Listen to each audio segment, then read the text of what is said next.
Bom, então agora sim, estamos gravando. Bom, pessoal, bom dia. Eu sou a Gabriela Camargo, sou orientanda da professora doutora Renata Coelho Marquesan.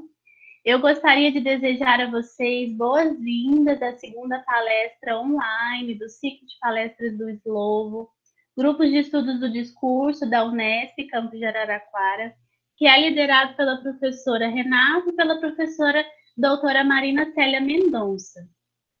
Nós gostaríamos de agradecer o número de inscritos, de participantes, ficamos muito felizes de receber as inscrições de vocês e esperamos que a gente possa ter hoje uma boa discussão. A palestra hoje será proferida pela professora doutora Cris Guzzi e é intitulada Da Palavra à Imagem, o diálogo responsivo da obra do diretor Luiz Fernando Carvalho.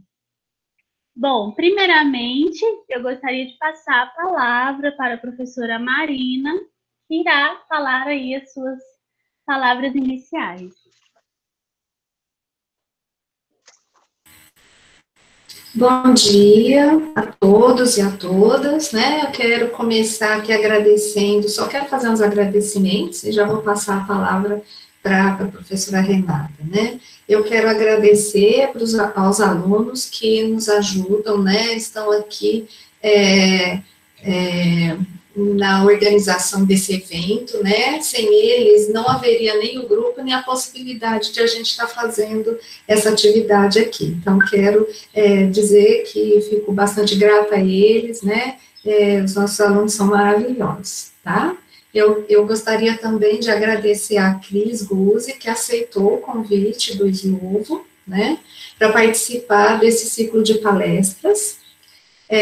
O tema de que a Cris vai falar é muito relevante para os trabalhos que o grupo tem desenvolvido, né, os estudos que nós estamos fazendo. Eu agradeço em nome do grupo, então, pela oportunidade de diálogo, tá, Cris? Agradeço também a presença do público, que mesmo em tempos de pandemia, né, tem se mobilizado como pode para manter as atividades de pesquisa, atividades de estudo, compartilhamento de reflexões. Então, eu quero agradecer, né, por essa oportunidade de estar aqui hoje com vocês e quero desejar um bom evento a todos. Obrigada, professora Marina. Agora eu chamo a professora Renata, que irá saudar e apresentar a professora Cris Guzzi. Professora, liga o áudio, por favor. Esse é o microfone. Tá certo, agora. Sim. Bom dia a todos. É com muita satisfação que recebemos a professora doutora Cris Guzzi para ministrar a palestra Da Palavra à Imagem, o diálogo responsivo da obra do diretor Luiz Fernando Carvalho. Seja bem-vinda, Cris, sejam bem-vindos todos os participantes. Reforçando aqui as palavras da Marina, né? Quero agradecê-la muito, Cris, por ter aceitado, né, nosso convite, neste ano, né, de 2020, como já iniciou falando a Marina, né, ano atípico e tão triste, eventos online como este têm sido importantes para a continuidade das nossas atividades, das nossas pesquisas. E esse é como já disseram aí também, a Gabriela, é o segundo evento, né, do Slovo aberto à comunidade. Então, o Slovo é o anfitrião. Agradeço, reforço novamente as palavras da Marina, de agradecimento ao grupo.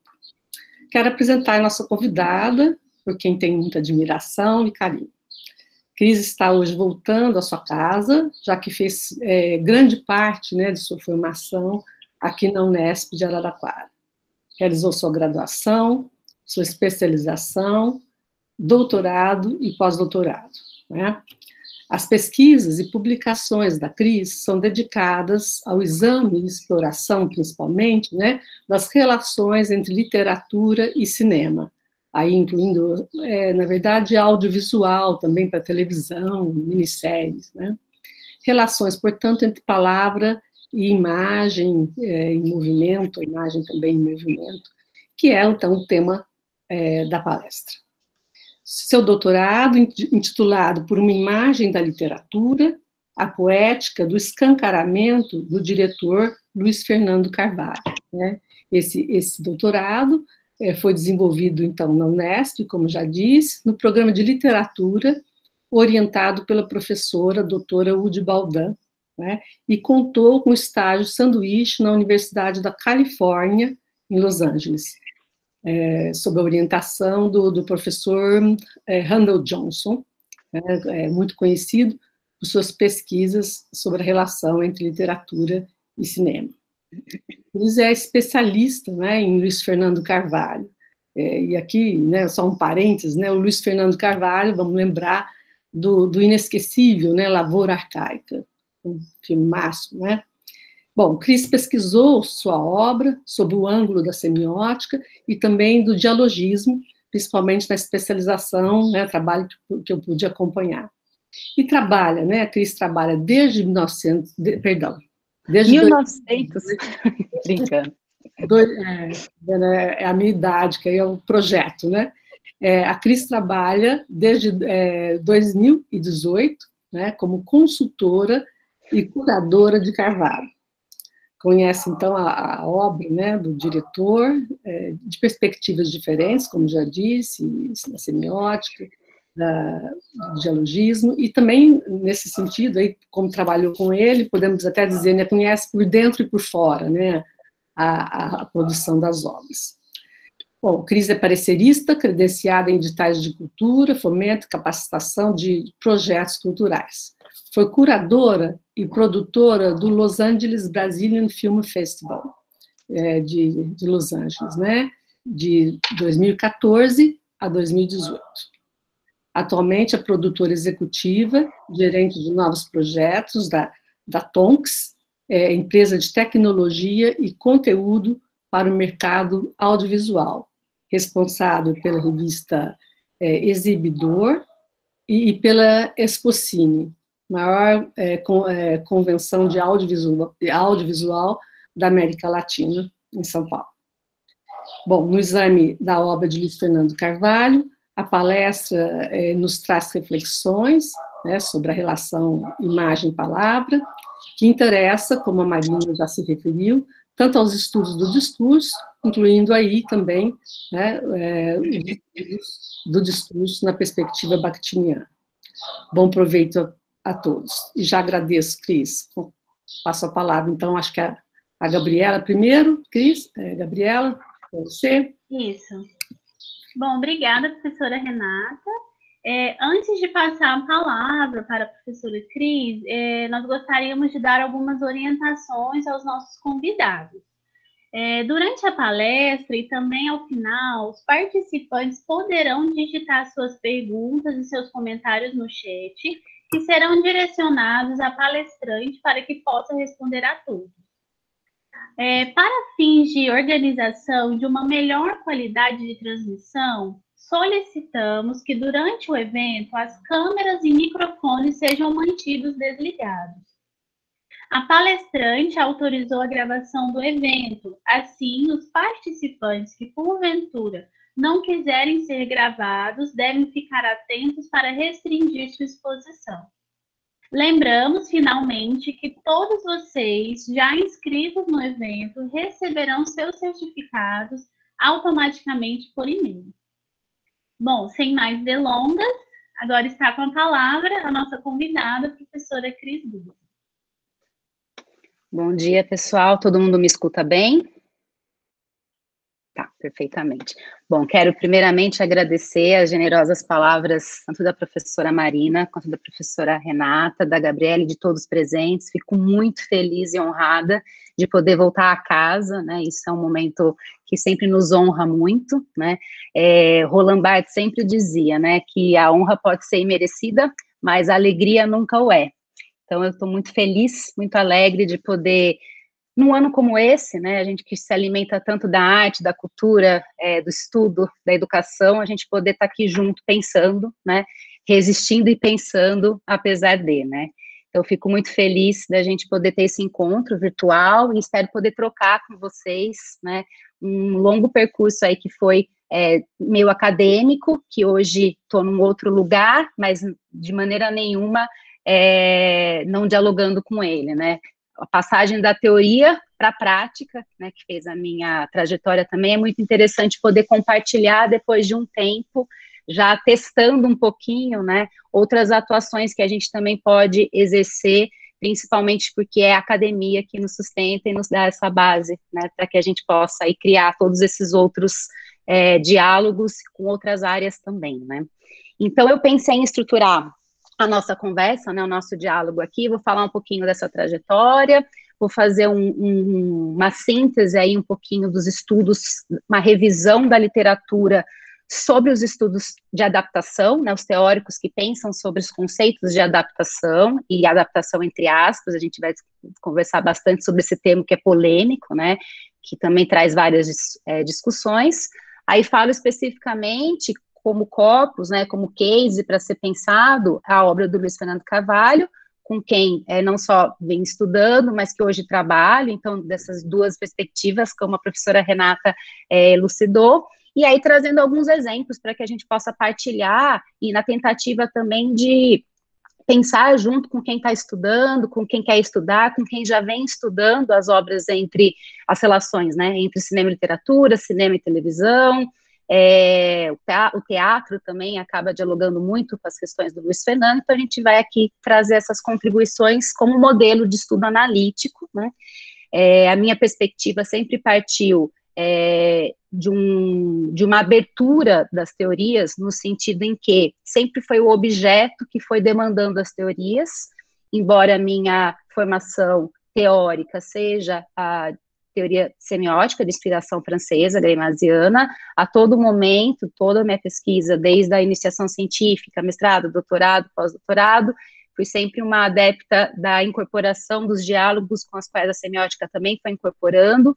Então, claramente, as contribuições do Círculo de Bakhtin sempre foram muito efetivas para o trabalho. Então, quero poder trazer mais esse enfoque para poder dialogar também com vocês, escutar vocês, né?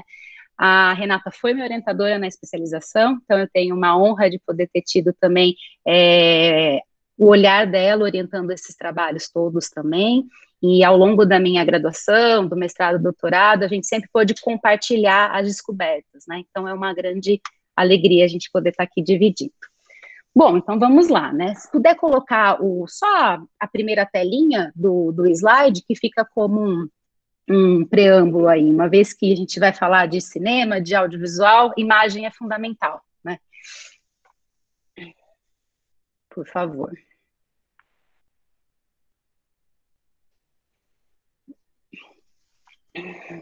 Bom, não sei se todos conhecem a obra do diretor Luiz Fernando Carvalho, né? Ele tem uma extensa, né, produção televisiva, né?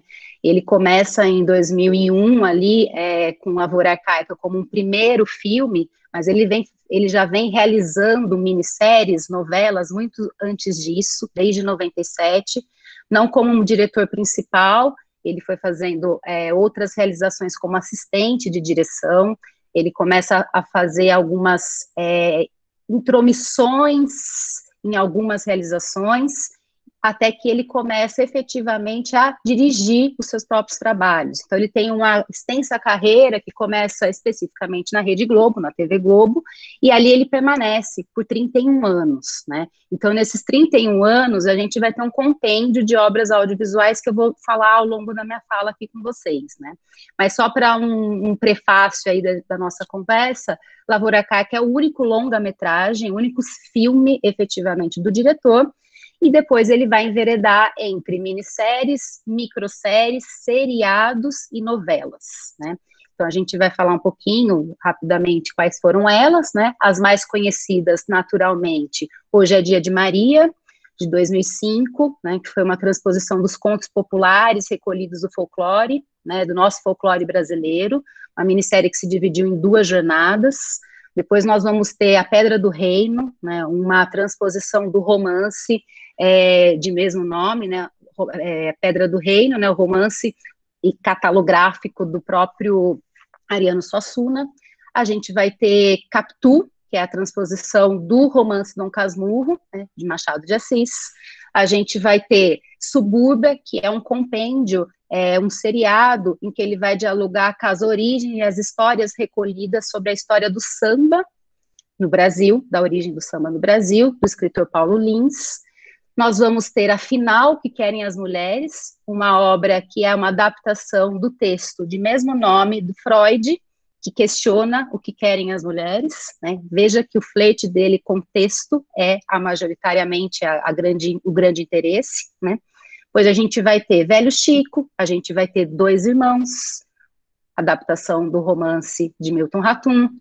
Nós vamos ter algumas circulações do Luiz com alguns curtas que não foram divulgados. Ele faz uma adaptação de um curta chamado A Espera, que é uma adaptação de fragmentos de um discurso amoroso do Roland Barthes, até que ele está chegando agora, depois de romper um tempo aí com todas essas produções, ele vai enveredar novamente para a própria volta dele para o cinema. Há esperado para esse ano, embora esse ano a gente saiba a suspensão que nós estamos, a grande adaptação aí, entre aspas, a palavra adaptação, que eu quero entrar agora na discussão, é A Paixão Segundo GH, de Clarice Lispector. Então, Luiz para suas produções televisivas para entrar, então, para A Paixão Segundo GH. Se sobrar tempo aqui, a gente conta um pouquinho dos spoilers possíveis que a gente puder. Naturalmente, nós tivemos outras produções, como Os Maias, em que ele foi o diretor-geral, mas, de fato, a direção artística era da Maria Adelaide Amaral, então, por isso que eu considero essas obras, rapidamente, que eu falei para vocês, como alguns índices para a gente lembrar quem é esse diretor, que, com certeza, em algum momento vocês se depararam com alguma produção, seja nas minisséries, seja pelo filme, ou seja mesmo por essas incursões que ele fez, então, na grade de programação da Rede Globo. Agora, por hora, então, a gente volta à nossa estruturação aqui inicial.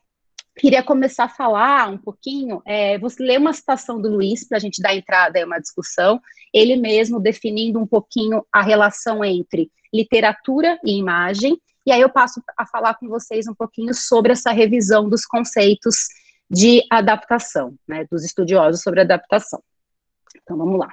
O paradoxo da obra, seja ela literatura ou cinema, reside no fato de ser só literatura ou cinema no exato momento de seu começo, na página ainda em branco, que permanece em branco quando nada foi escrito ou projetado na sua superfície. O que faz com que a literatura seja literatura, que a linguagem escrita em um livro seja literatura, que a imagem de um filme seja cinema, é uma espécie de ritual prévio que traça o espaço da consagração das palavras e das imagens. Portanto, quando a página, tela em branco, começa a ser preenchida, quando se começa a transcrever palavras ou imagens nessa superfície ainda virgem, cada palavra, cada imagem se torna, de um certo modo, absolutamente decepcionante em relação à literatura e ao cinema. Pois não há nenhuma palavra que pertença, por essência, por direito, à literatura ou ao cinema. Assim como não há nenhuma imagem capaz de corresponder ao imaginário de um cinema, pois traça cada um diálogo de consagração de imagens nessa imaginação outra. Bom, aqui já dá um start para a gente começar a pensar, né, que a partir do momento que uma imagem, uma palavra, vai para outro sistema, vai para outro lugar, vai para outro código, vai para outro espaço, ela tem outras liberdades, outras leituras, outros diálogos estabelecidos, né? Então, aí eu queria dar esse tom para a gente começar a conversar. Os próprios estudiosos que se comumente pensam sobre adaptação caem num equívoco de tratar as linguagens de modo separado, considerando um efeito de todo, ou seja, desse diálogo que todas as camadas de linguagem envolvidas proporcionam ao enunciado.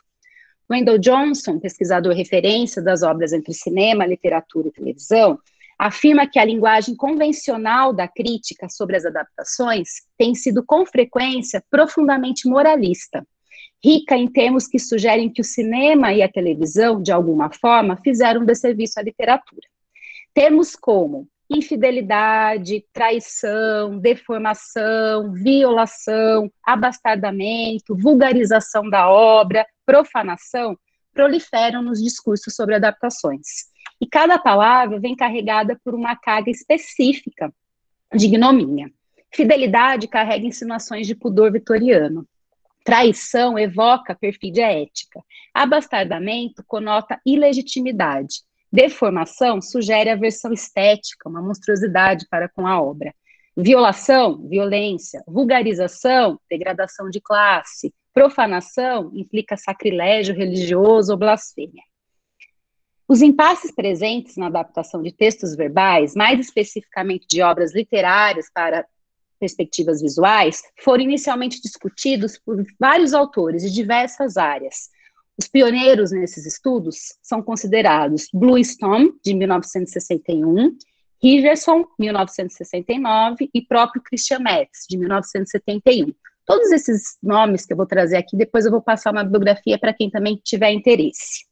As abordagens mais produtivas, contudo, sobre o tema, são as que enveredam para as seguintes conceituações: o dialogismo estrutural e estilística comparada, pensado especificamente pelo Robert Stan, a teoria geral da repetição, pensada por James Naremore, a análise contextual ou ideológica, e aqui entra as considerações do Robert Stan e do James, conjuntamente, e ou tradição como criação e crítica, pensando um pouquinho no conceito de tradução do nosso Haroldo de Campos. Pensei um pouco nesses nomes e é deles que eu vou falar agora, que trazem contribuições efetivas para os estudos entre literatura e cinema, literatura e televisão. De modo geral, esses autores levam em considerações as conceituações de Peirce ou Saussure sobre a linearidade e o caráter discreto do signo linguístico, ao contrapô-lo à simultaneidade e ao caráter analógico do signo visual, enquanto reconhece a dificuldade e até mesmo a impossibilidade de transmissão dos mesmos conteúdos por meio de códigos diversos. Embora o termo adaptação seja comumente usado, a gente fala até como clichê, aquela adaptação, a gente vai ver aquela adaptação daquele livro, tal conceito carrega uma tradição de verificar se algo foi perdido ou mantido na adaptação de um livro para o cinema ou de um livro para uma minissérie. Esse movimento de perda e de ganho empobrece a leitura que se pode fazer das relações entre cinema e literatura. Por isso que a gente sempre, quando está estudando obras, e principalmente essas relações, a palavra adaptação, ela ficou muito pobre no que ela significa. É como se a gente fizesse um estudo apenas de comparações, sendo que um estudo entre as relações é muito mais do que isso, porque leva todos os diálogos em conta. Não há novidade nenhuma em tais constatações, uma vez que uma tradição em se pensar na transposição de um sistema como uma tradução do conteúdo modificado. Contudo, é preciso destacar que a ênfase sempre deve ser dada no modo como tal trabalho engendra-se e produz significações, e não na mera ou na simples averificação de a manutenção de um conteúdo numa expressão distinta. Não há como a gente tentar fazer um estudo na descrição do que há na obra literária, tentando achar definitivas correspondências na obra audiovisual, porque nós estamos tratando de sistemas diferentes, e naturalmente, numa tradução, a gente vai precisar fazer escolhas, combinações diferentes, e é isso que a gente vai falar um pouquinho, né? Pode até passar, acho que é a próxima telinha. Eu estou me vendo, não estou vendo o slide. Com o propósito de nos distanciarmos desse conceito de adaptação, tão pejorativizado pela tradição, a gente vai adotar aqui 3 termos, que são os mais produtivos, ao nosso ver, e que a pesquisa veio se modificando e veio se mostrando, que são os termos transposição, tradução e aproximação. Pensados 3, perfeito aí, pensados 3 como os conceitos que passam por uma espécie de gradiente de diálogo realizado entre diferentes linguagens. E aí, especificamente aqui no caso do nosso diretor, que a gente vai conversar hoje, mas que talvez não invalide vocês pensarem também dos seus próprios autores, dos seus próprios corpos, né? Transposição, por ser um conceito mais difundido de passagem de um sistema para outro. Tradução, enquanto leitura efetivamente crítica do material transposto. E, por fim, a aproximação, que é um termo sugerido pelo próprio diretor e que traduz um movimento de diálogo aproximado ou distanciado para com a literatura. Como um possível modelo analítico, essa interação entre diretor e texto, como um diálogo responsivo, interessa-nos muito mais do que simplesmente anotar as identificações ocorridas nessa transposição. O modo como um diretor lê o texto de partida, o texto de base, interage por meio de assimilações ou de diferenciações, constrói um efeito de singularização em seu produto final, conduzindo o nosso olhar quando tratarmos de qualquer trabalho entre literatura e cinema, literatura e televisão. A literatura e o cinema, em sua tradição, notoriamente reverberam influências diretas para diversas manifestações artísticas.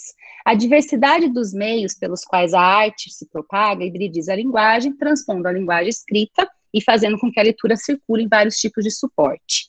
Ainda assim, há que se pensar nos limites e nesses achados que tais linguagens provocaram e criaram para traduzir, cada uma a seu modo, com sua especificidade, a tentativa de uma mesma palavra, uma mesma imagem, avaliando sua presença em novos contextos, nesse jogo entre tradição e invenção. A palavra, quando retirada de um contexto e posta em outro, já não é mais a mesma, né, para compor uma atmosfera, seja ela qualquer texto que ela vá enveredar. Isso aí eu volto já naquela nossa citação do começo. A palavra passada para outro suporte, ela já carrega um outro percurso para com ela, né? E isso a gente vai discutir um pouquinho sobre. Verifica-se ainda, então, nesse processo de transposição, que há uma mudança nos procedimentos de citação, né? Então, o que a gente pensa quando a gente está estudando esses diálogos também? Quais são os modelos? Como que o texto é citado nesse novo modelo, nesse novo meio, nesse novo dispositivo que a gente vai estudar, né? Isso permitiu a gente começar a pensar também um pouquinho desses conceitos, a tradução, ao conceito de tradução. Ao falar do conceito de tradução, para falar um pouquinho da grande contribuição que o Haroldo de Campos, estudioso, crítico, poeta, ensaísta, tem para os estudos também das linguagens verbais e não verbais, naturalmente a gente vai sempre para as fontes, né? Roman Jakobson, que estudou a tradução intersemiótica e definiu o que seria uma tradução intersemiótica. Ele define que há 3 espécies de tradução, classificadas de acordo com a forma que interpretam signos verbais. A primeira é a tradução intralingual, ou reformulação, que interpreta os signos verbais por meio de outros signos dessa mesma língua. A segunda é a interlingual, ou a tradução propriamente dita, que interpreta signos verbais por meio de signos de alguma outra língua. E a terceira, que é a que nos interessa aqui para a gente pensar hoje, que é a tradução intersemiótica ou transmutação, aos dizeres dele, que interpreta os signos verbais por meio de signos não verbais. E aqui não se encaixa somente cinema, televisão, quadrinhos, né, outros tipos de linguagem também que fazem essas mesclas. As transposições que utilizam o texto verbal como ponto de partida enquadram-se nesse terceiro tipo de tradução, que nos permite cotejar, então, o processo de manifestação do objeto sincrético a um ato de tradução e, consequentemente, esse jogo instalado, né, instaurado. A tradução entre sistemas, nesse sentido, pode ser entendida como uma forma rigorosa de leitura crítica do material que deve ser selecionado e combinado de acordo com as especificidades dos suportes. Vocês vão ver que eu vou repetidamente falar o tempo todo nessa questão de olhar a passagem da obra a ser adaptada para outro suporte como uma forma rigorosa de leitura crítica do material. Né? E o que vai ser isso? O que vem a ser isso? A gente já fala. Afonso Romano Santana, no seu livro de base, aquele livrinho bem pequenininho que a gente estuda no comecinho da graduação na Unesp, que é Paródia, Paráfrase e Companhia, ele afirma: desde Goethe, passando por Walter Benjamin, até Roman Jakobson e Otávio Paz, tem se levantado as nuances da tradução como criação, transcriação, invenção e ou estilização.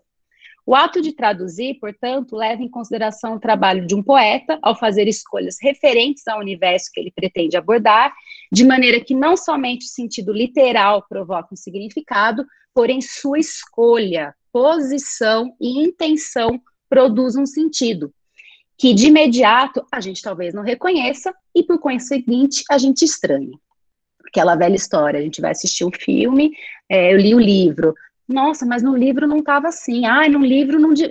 acabou com o romance porque eu imaginei de outra forma. Mas é claro, É o ponto de vista do diretor, a partir das suas escolhas, a partir das suas próprias pesquisas, o seu material efetivado, toda a trajetória que ele trouxe de referência do cinema, da literatura, da fortuna crítica sobre a literatura, é um universo que está em volta, é o ponto de vista dele imprimido. Eu li dessa forma e quis filmar dessa forma. Se você vai fazer uma outra adaptação, se você vai ler de outra forma, aí é um outro trabalho. Só que a gente, normalmente a gente cai nesse clichê em falar isso, porque a nossa expectativa é que a gente consiga ter na tela a mesma leitura que a gente teve. Imagina que empobrecedor seria e, ao mesmo tempo, que plural seria. Todas as nossas leituras sendo colocadas em tela. E por isso que a gente tem muito trabalho no campo do audiovisual também. Há milhares de adaptações possíveis, aproximações possíveis, porque as leituras não se esgotam, e é a grandiosidade das obras, a grandiosidade da literatura. Né? Fechado parênteses, voltemos para Haroldo. Tornam-se importantes, então, as contribuições desse assunto, feita, então, portanto, por Haroldo de Campos. Para ele, traduzir é transcrever e reinventar, é diminuir as fronteiras geográficas e textuais de duas línguas, aproximando suas estéticas e suas culturas. É a ampliação e a ressimbolização da palavra poética. O estudioso considerou o ato de transcriar como sendo iniciado pela percepção e pelo exame dos eixos articuladores do texto. Transcriar é o maior reflexo da angústia de exprimir o inexprimível. É manter o caráter intraduzível do texto original. Ao fazer substituições de deslocamentos, o tradutor busca dilatar o efeito de estranhamento provocado pelo imaginário do autor do texto original.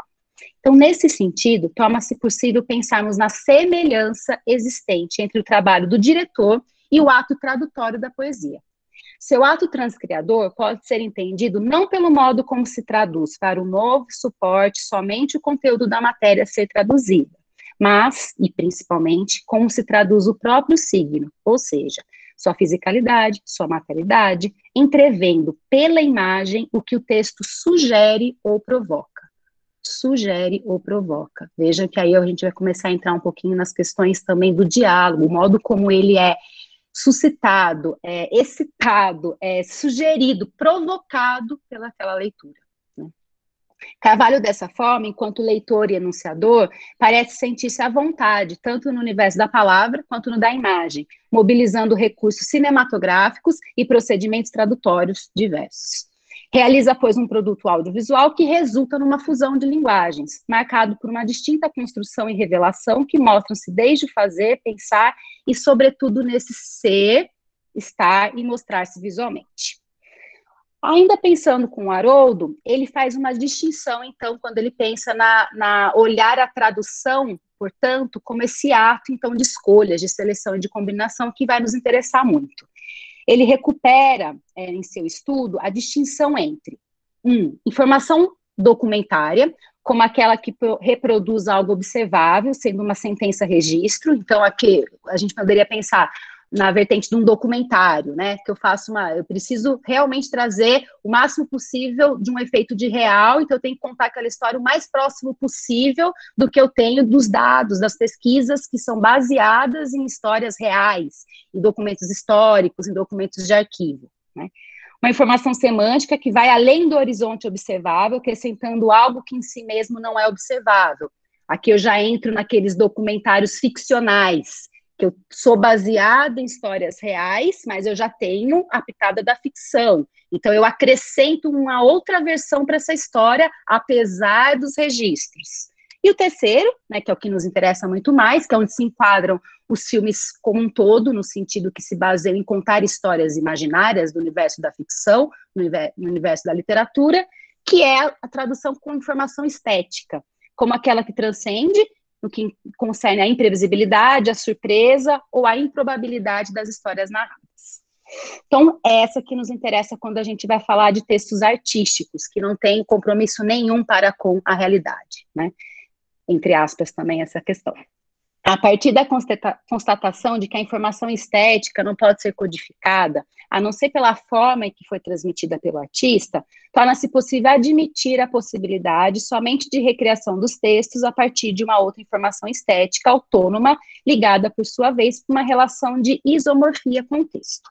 Como pondera o próprio Campos, ele nos diz: então, para nós, tradução de textos criativos será sempre uma recriação, ou uma criação paralela, autônoma, porém recíproca, em diálogo. Por mais que a gente comece a falar também que é o ponto de vista do diretor sobre aquela obra, seja por negação, seja por afirmação, seja por distorção, seja por aversão, a obra está em diálogo para com o filme. Então, inevitavelmente, quem é leitor daquela obra vai querer fazer as suas relações, as suas interpretações, as suas verificações, aí sim, de semelhança, diferença, contraste. Sempre a obra está implicada num processo de relação entre cinema e literatura, cinema e televisão. Então, quanto mais ensado de dificuldade esse texto, mais recriável, mais sedutor, enquanto possibilidade aberta de recriação. Então, no caso específico aqui nosso, né, o processo de aproximação de textos literários para o cinema ou para a televisão.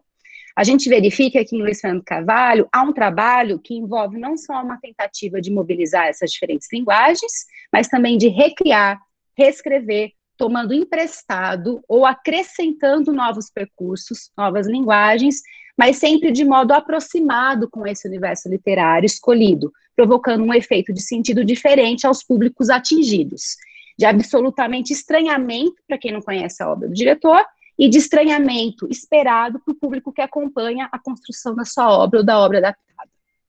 E aí vamos entrando aqui.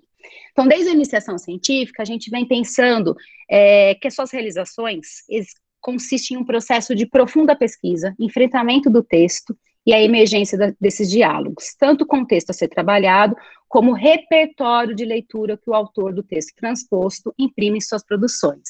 E aí, outro parênteses meu.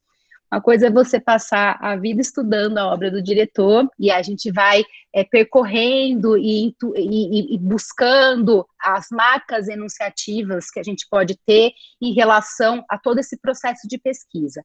Meu interesse sempre foi pensar, uma vez que venho também mais da literatura do que propriamente do cinema, como que ele era, mais do que tudo, mais do que ser um diretor, um leitor de literatura. Que isso, para mim, era o que sempre cativava a minha, enquanto espectadora, na verdade, né? Enquanto cinéfila, enquanto leitora, o que me motivava a gostar tanto da obra do Luiz? Que eu pensava, ele é mais do que diretor, um leitor de literatura, um estudioso da literatura, porque a sensação que eu tinha ao assistir seus filmes, suas minisséries, era que ele estava partilhando para conosco os andaimes da sua própria leitura do romance, de modo até didático. E aí, quando eu falo a palavra que a Rê disse, do título da própria tese, por uma imagem da literatura poética do escancaramento, é porque ele escancara a fortuna crítica da obra, os textos que ele foi lendo, quem que ele recuperou da crítica mais consagrada,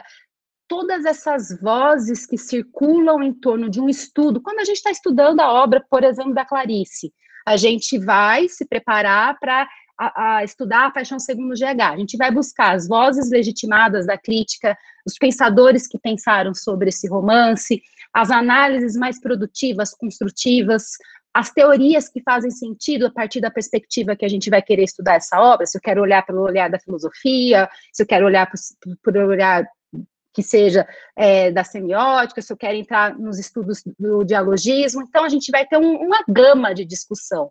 E ele vai selecionando e combinando isso, e ao transpor e a se aproximar dessa literatura adaptada, ele não traz somente o texto, portanto, Paixão segundo GH, ele faz um roteiro, em cima desse roteiro ele vai filmar. Não, ele faz um diálogo com todos esses textos, e o mais interessante, pelo menos para eu ver, sem modificar uma vírgula do texto literário. Ele acrescenta na expressão, que é próprio do meio, quando ele inova, né? O texto todo vai estar lá. Lavoura Arcaica integralmente vai estar lá.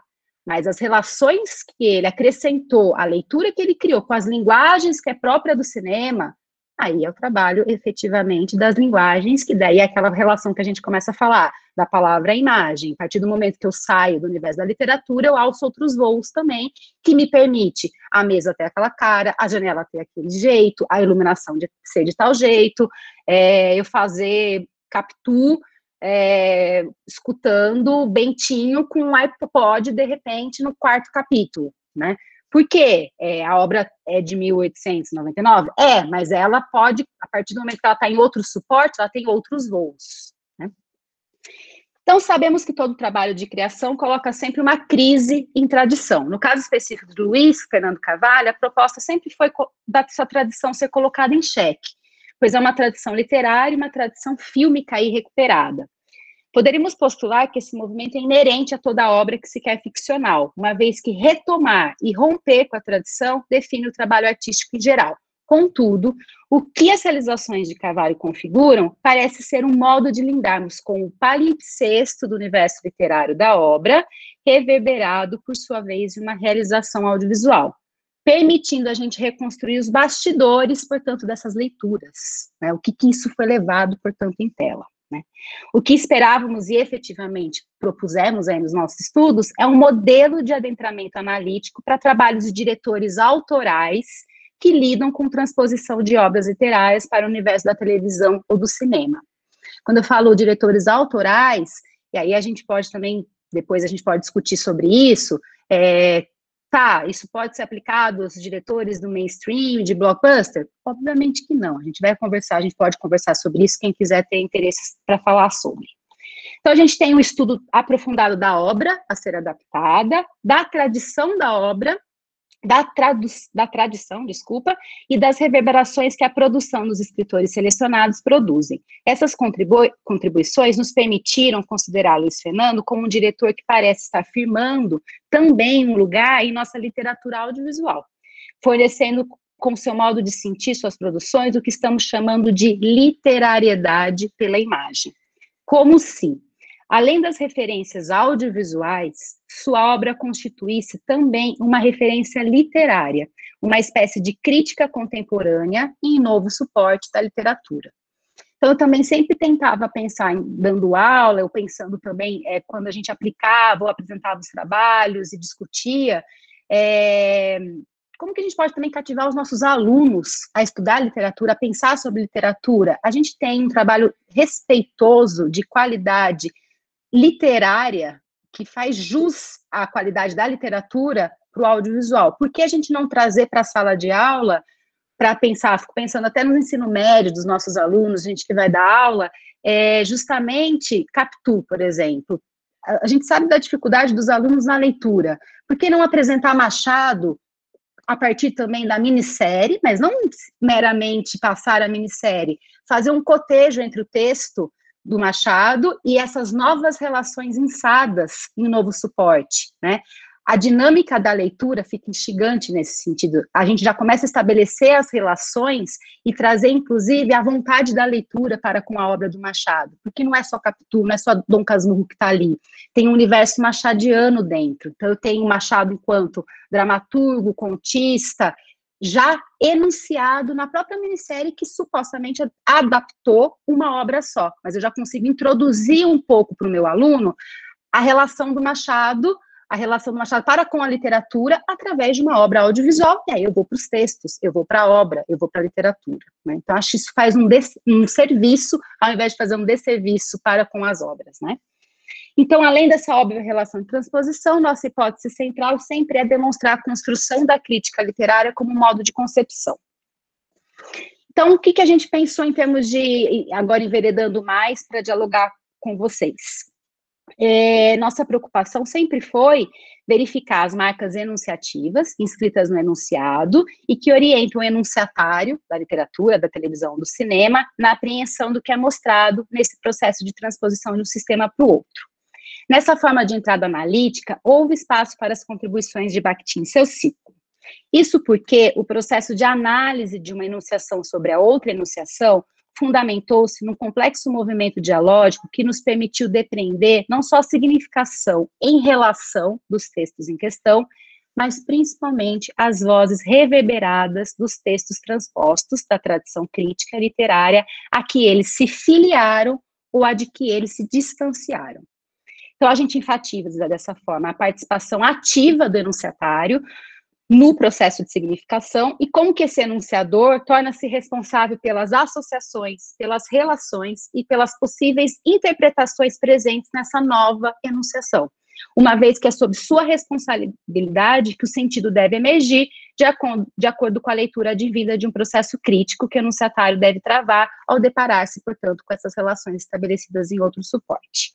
Então, a gente tem, e isso sempre orientou os nossos estudos, e talvez isso possa provocar vocês a pensar nos objetos de vocês, um movimento central que era um contrato estabelecido com, no mínimo, 3 grupos que eu prestava atenção, né, que a gente presta atenção, de enunciatários. A leitura da crítica feita por especialistas sobre a obra, então, quais as leituras que foram selecionadas para esse universo que ia ser transposto, a leitura propriamente do diretor ao transpor esse romance, o que ele decidiu manter, não manter, alterar, não alterar, e não é entrar naquela querela lá do começo, semelhança e diferença, é o que foi selecionado como vital, como essencial da obra, e a nossa leitura enquanto analista, né? Então, ao evidenciarmos os procedimentos discursivos que se destacam nas transposições, verificou-se que o conceito de dialogismo, base, portanto, base dos estudos do ciclo de Bakhtin, mostram-se nas obras não só no que diz respeito ao modo de funcionamento real da linguagem, mas à própria forma composicional que parece estruturar essas aproximações de Carvalho, com uma atividade responsiva ativa em relação à tradição literária precedente. Então, observa-se desde logo uma construção realizada mediante a troca enunciativa entre estilos diferentes, no caso do escritor do texto verbal e do diretor. Como todo enunciado é responsivo, percebemos que o trabalho de Carvalho responde à crítica mais conhecida e legitimada, como também atualiza essas novas formas de conceber a obra literária. Ao compor sua enunciação por uma retomada das diversas vozes que dialogam na construção de um paradigma de leitura já instituído sobre as obras, Carvalho mantém em tensão tais vozes, incorporadas com a sua própria voz, sem apagar naquelas, mas também sem assimilá-las nas suas. O enunciador, ao realizar uma enunciação sobre outra enunciação, parece jogar com as possibilidades existentes de citação no texto verbal, dentro, agora, de um novo suporte. Permite, assim, que o dialogismo presente nesses processos mostre-se de modo deliberadamente escancarado.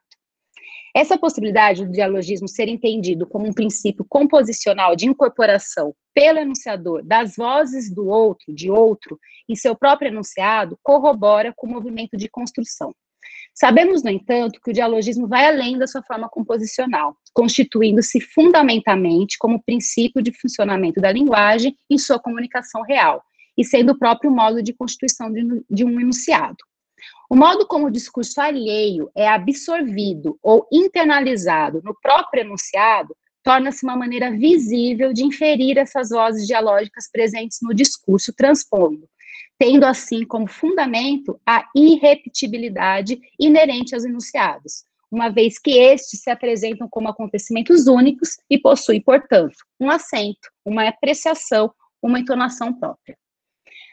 Pertinentemente, há um estudioso que eu tive a oportunidade de, quando estudei com o Randall Johnson, ele chama Lee Carter, ele é um estudioso bakhtiniano, que hoje dá aula na Universidade do Texas, e que pensa as relações entre cinema e literatura. O nome dele é Lee Carter, eu vou passar essa biografia depois para quem tiver interesse. Ele também fez alguns estudos sobre a obra do Luiz Fernando, e ele vai definir um pouquinho dessa relação, como o dialogismo está inerente às realizações do Carvalho, a partir dos estudos do Robert Stem. Carvalho, na verdade, defende adaptações ou aproximações que apresentem leituras atentas e íntimas do texto-fonte. Nesse sentido, Carvalho, implicitamente, refere-se ao dialogismo de Bakhtin. Stam define o dialogismo sugerindo que todo texto apresenta um cruzamento de superfícies textuais. Todos os textos são tecidos de fórmulas anônimas incorporadas na língua, variações dessas fórmulas, citações conscientes e inconscientes, conflações e inversões de outros textos. No sentido mais amplo, o dialogismo intertextual refere-se às possibilidades infinitas e abertas geradas por todas as práticas discursivas de uma cultura, toda a matriz de enunciados comunicativos dentro da qual o texto artístico está situado, e que atinge o texto não só por meio de influências reconhecíveis, mas também por meio de um processo sutil de disseminação. Então, essas considerações nos levam a refletir sobre o modo como essas transposições das obras já consagradas pela crítica, no caso, vamos pensar aqui, agora eu vou falar um pouquinho, começando a dar alguns exemplos para ficar um pouco mais materializado, principalmente em Hoje é Dia de Maria, Dom Casmurro, que virou a minissérie Capitu, e Pedra do Reino, porque são 3 romances, vamos colocar 3 romances consagrados, eu estou considerando Hoje é Dia de Maria como esse compêndio aí dessas histórias do nosso imaginário universal, né? A enunciação das realizações, ainda que cada uma a seu modo, mostre-se permeada por um tom que parece ter ponderado, levado em conta valores, discursos e vozes que não poderiam ficar ausentes na transposição realizada. Essas escolhas, inevitavelmente, são de responsabilidade de quem as seleciona e as organiza, e que já denunciam, portanto, uma tomada de posição do enunciador, que quer transpor, no tom escolhido, determinada homenagem ou respeito para com o material selecionado e transposto. Há uma notável importância na apreensão da significação, do peso, do valor e do tom que certas escolhas representam numa obra artística. Tal importância se faz notar quando há em um texto uma entonação carregada, expressiva na seleção e organização desses significados, devido às palavras minuciosamente pensadas e evidentemente carregadas numa exploração estética própria do audiovisual. Podemos incluir Luiz Fernando como esses autores que também partem, portanto, da palavra, devidamente escolhida, mas, no caso, transformando em imagem, carregando no tom dado a esta, explorando essa função autoral que permite esse espetáculo discursivo. Então, dessa forma, ele provoca, mobiliza eventos na linguagem, como a exploração de intertextualidade, interdiscursividade, pastiche, paródia, porém também no tom dado à configuração imagética. Podemos pensar, então, que os valores mobilizados por essas aproximações, ao entrar em diálogo com os textos verbais que as originaram, seja por intermédio de uma refutação, de uma distorção, estilização, atualização ou confirmação, configuram-se, no caso de Capitu, como uma grade de leitura da própria obra machadiana, como a gente já conversou aqui e falei para vocês. Uma vez que a crítica tradicional e suas trajetórias atuais se fazem presentes nas trajetórias enunciativas. No caso de Hoje é Dia de Maria, podemos recuperar não só os contos populares recolhidos pelo nosso folclore tradicional, a gente tem também todo um estudo em volta do movimento armorial, que inseriu o movimento armorial. O movimento armorial tem a ver com uma estética que estuda e recupera também todo o processo sobre essas pesquisas folclóricas do nosso próprio imaginário popular brasileiro. Então veja que isso não foi porque eu fui estudar o movimento armorial primeiro, foi a obra que me fez buscar, inclusive, a crítica envolvida nessas suas relações. Então, o modo de fazer de Carvalho parece estabelecer uma compreensão para com essas reverberações, com os quais escolhe trabalhar e que fazem cumpridas num outro tom, por sua vez, de homenagem na minissérie realizada. De acordo com o Faraco, ao recuperar Bakhtin, o Bakhtin reconhece o modo de percepção da dinâmica da criação dialógica ao constatar que a dialogicidade do todo dizer pode ser apreendida em 3 dimensões diferentes. Com certeza vocês já vai ser repetitivo eu falar isso, mas só para a gente estruturar aqui. Todo dizer não pode deixar de se orientar para o já dito, ou seja, todo enunciado constitui-se como uma réplica e configura-se a partir daquilo que chamamos de memória discursiva. Pensar na memória discursiva. B, todo dizer é orientado para a resposta. Em outras palavras, todo enunciado espera uma réplica, seja sendo intrínseco ao enunciado o receptor presumido, qualquer que seja ele, como uma espécie de auditório social, aí recuperando aí o Voloshinov, ou como um superdestinatário, pelos dizeres próprios de Bakhtin. Ou todo dizer é internamente dialogizado, isto é, por ser heterogêneo, apresenta-se como uma articulação de múltiplas vozes sociais e como ponto de encontro e confronto dessas múltiplas vozes. Sua dialogização interna poderá ou não ser mostrada, pois o dizer alheio pode vir aspiados ou não, em escalas infinitas de grau de alteridade ou assimilação da palavra alheia. Então, a resposta dada para o dizer do texto verbal transposto configura-se como a compreensão ativa que Carvalho faz de todo esse processo, ora diluindo, ora espraiando, ora atualizando as possíveis leituras da obra. Por um ponto de vista que carrega um repertório, o seu próprio repertório, a pesquisa do próprio repertório do escritor da obra em questão. Ainda que esse percurso seja considerado, ou possa ser considerado, de demais realizadores das minisséries ou de obras visuais, o que parece singular no diretor em questão é esse modo que estamos postulando, que é esse mostrar deliberado. A gente quase consegue ver as aspas materializada. Deliberado dessa fortuna crítica em suas realizações, por meio de alguns procedimentos de citação. E aí entro já no encaminhamento final de exemplos, né? Como que é tudo isso que a gente está falando, como que a gente verifica ou analisar? Por meio dos procedimentos de citação que a gente comumente estuda com os nossos processos, com os nossos estudos literários, né?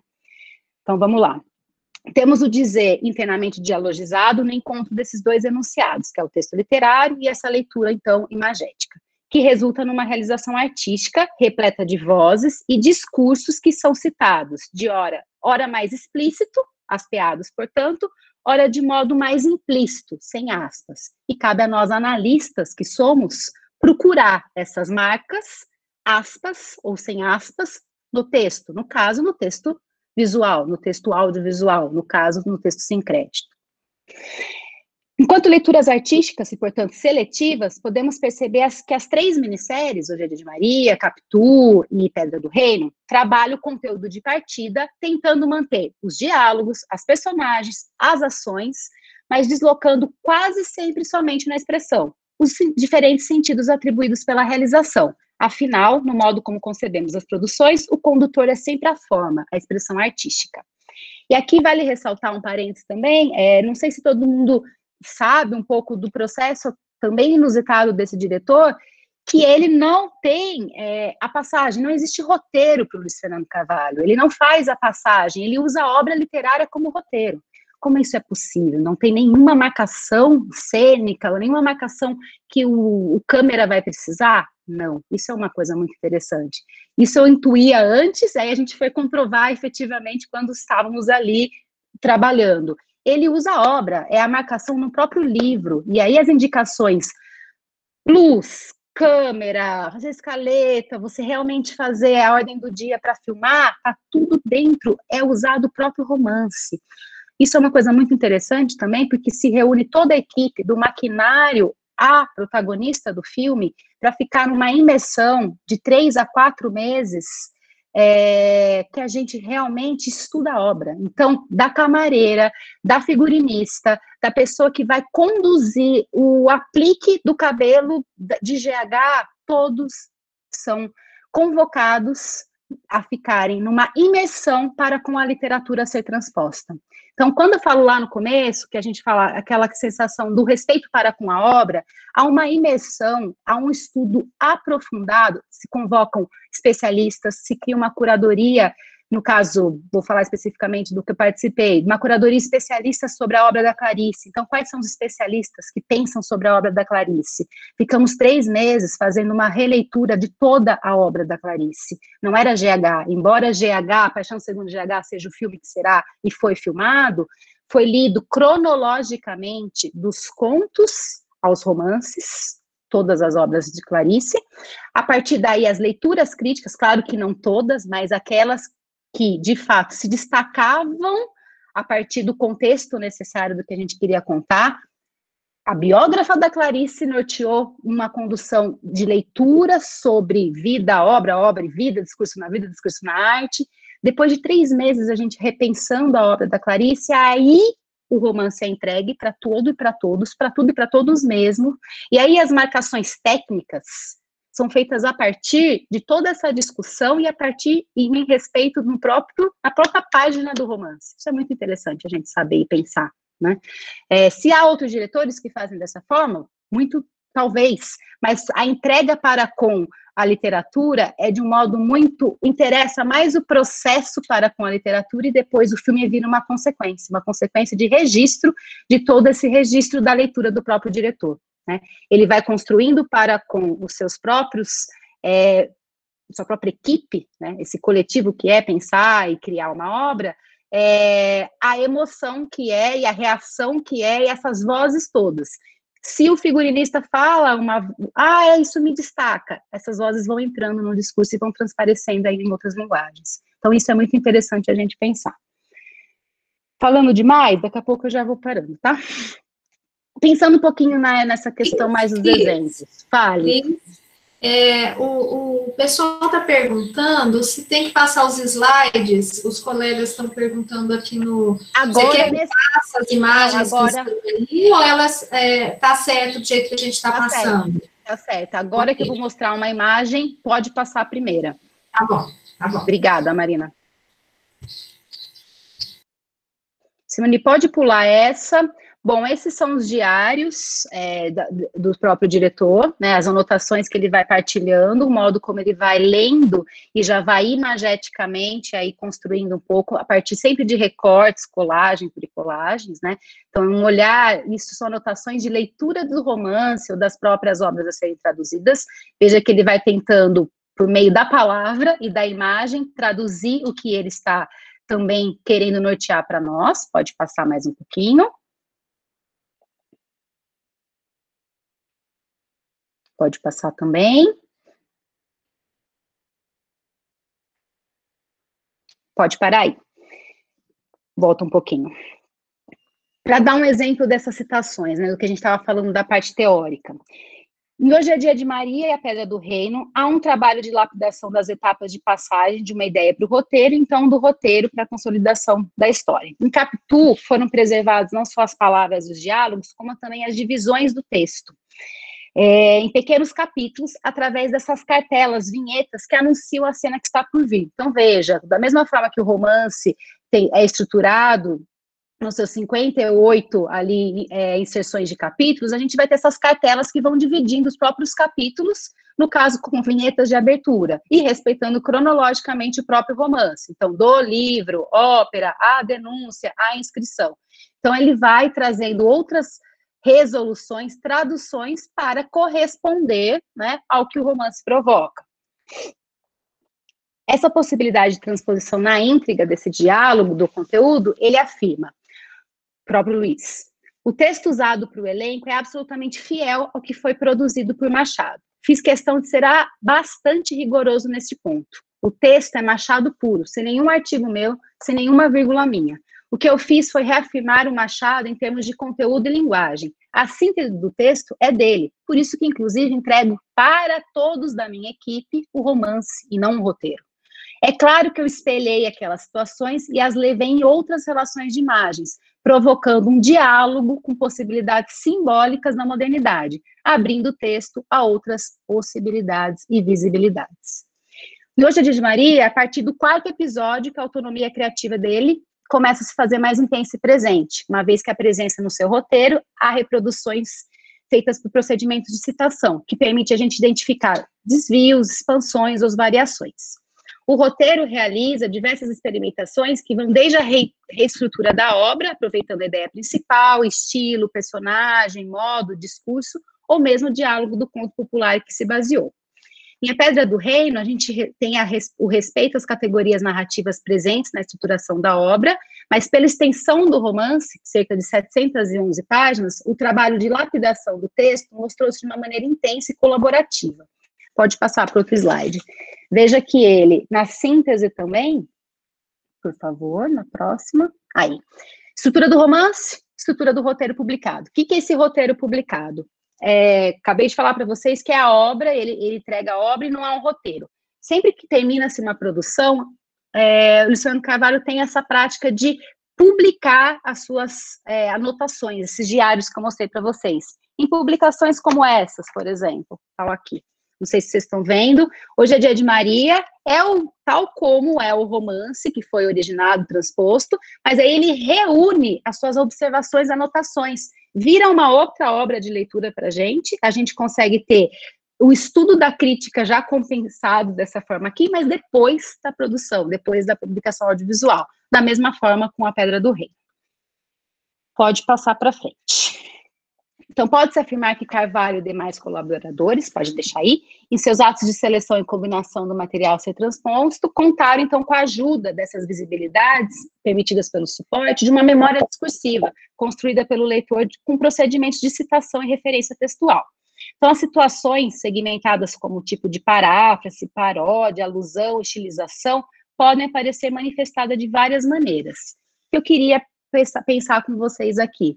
Como que a gente vai, então, estudar, o que isso a gente tira proveito, né? Falamos lá daquelas considerações sobre os teóricos, o estudo sobre cinema, literatura, como que a gente usa o termo transposição, transcriação, me aproximo do termo da tradução da poesia, aí eu falo que é uma obra que sempre está em diálogo, recuperando a fortuna crítica, mas como que eu enxergo isso? Como que eu, enquanto analista, né, vou olhar para o texto, vou fazer essa análise?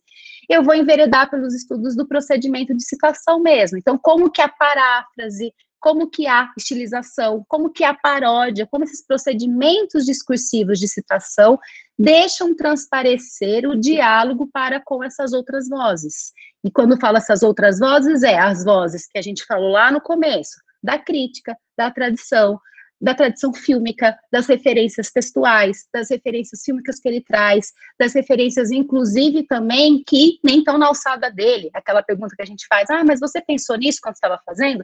Não sei, o autor vai dizer. Veio num processo inconsciente, né?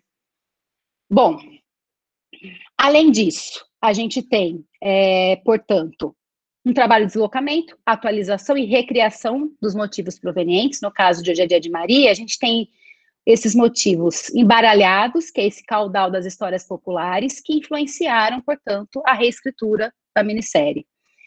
Em A Pedra do Reino, o movimento de síntese realizado pelo diretor não deslocou o sentido original do romance, uma vez também que o próprio Suassuna, ao acompanhar as gravações e leituras dos roteiros, declarou estar diante da sua própria obra, com toda a sua ideologia e ambição requeridas.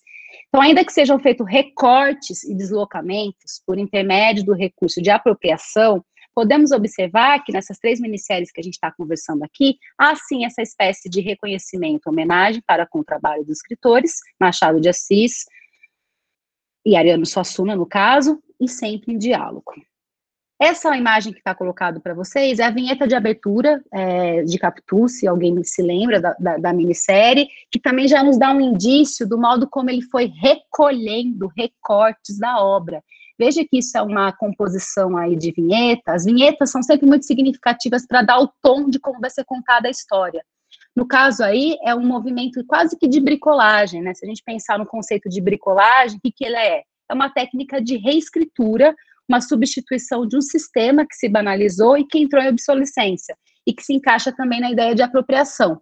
Então, ao colocar para nós essa abertura, com esses encaixes, recortes, tem palavras, vejam, A Vida é uma Ópera, Dúvida, Otelo, jornais, eu tenho Machado desconfigurado, eu tenho Bentinho desconfigurado, ele já vai nos dando o tom dessa seleção e combinação, que uma leitura de uma obra é sempre esse diálogo com as milhares e diversas vozes que a gente vai recuperando enquanto a gente pensa conjuntamente, né? O que mais? Além disso, beleza? Então, além desse efeito retórico e estilístico que uma paráfrase, por exemplo, apresenta, em relação ao romance machadiano, é possível afirmar que o Carvalho conserva, então, essa estrutura fundamental do texto, parafraseando. Contudo, o modo privilegiado para parafrasear certas passagens é feita por meio de uma exacerbação de traços caricaturescos, que no texto de partida já se faziam notáveis pelo tom grandiloquente e operístico diluído por Machado, mas amplamente explorado pelo diretor, já que este parece estilizar tudo que se pode numa transposição. Há, desse modo, um sentido inverso criado. Machado sutil é lido por um Carvalho nada sutil, posto que escancarado. Isso eu vou deixar uma provocação e a gente conversa daqui a pouco sobre isso. Muitas leituras críticas sobre as obras do Carvalho acham que ele exagera, que há quase que um adorno barroco nas suas obras, né? Porque há sempre uma grande eloquência, tudo muito exagerado, muito dramático, a presença de gestos teatrais, a teatralidade é muito presente.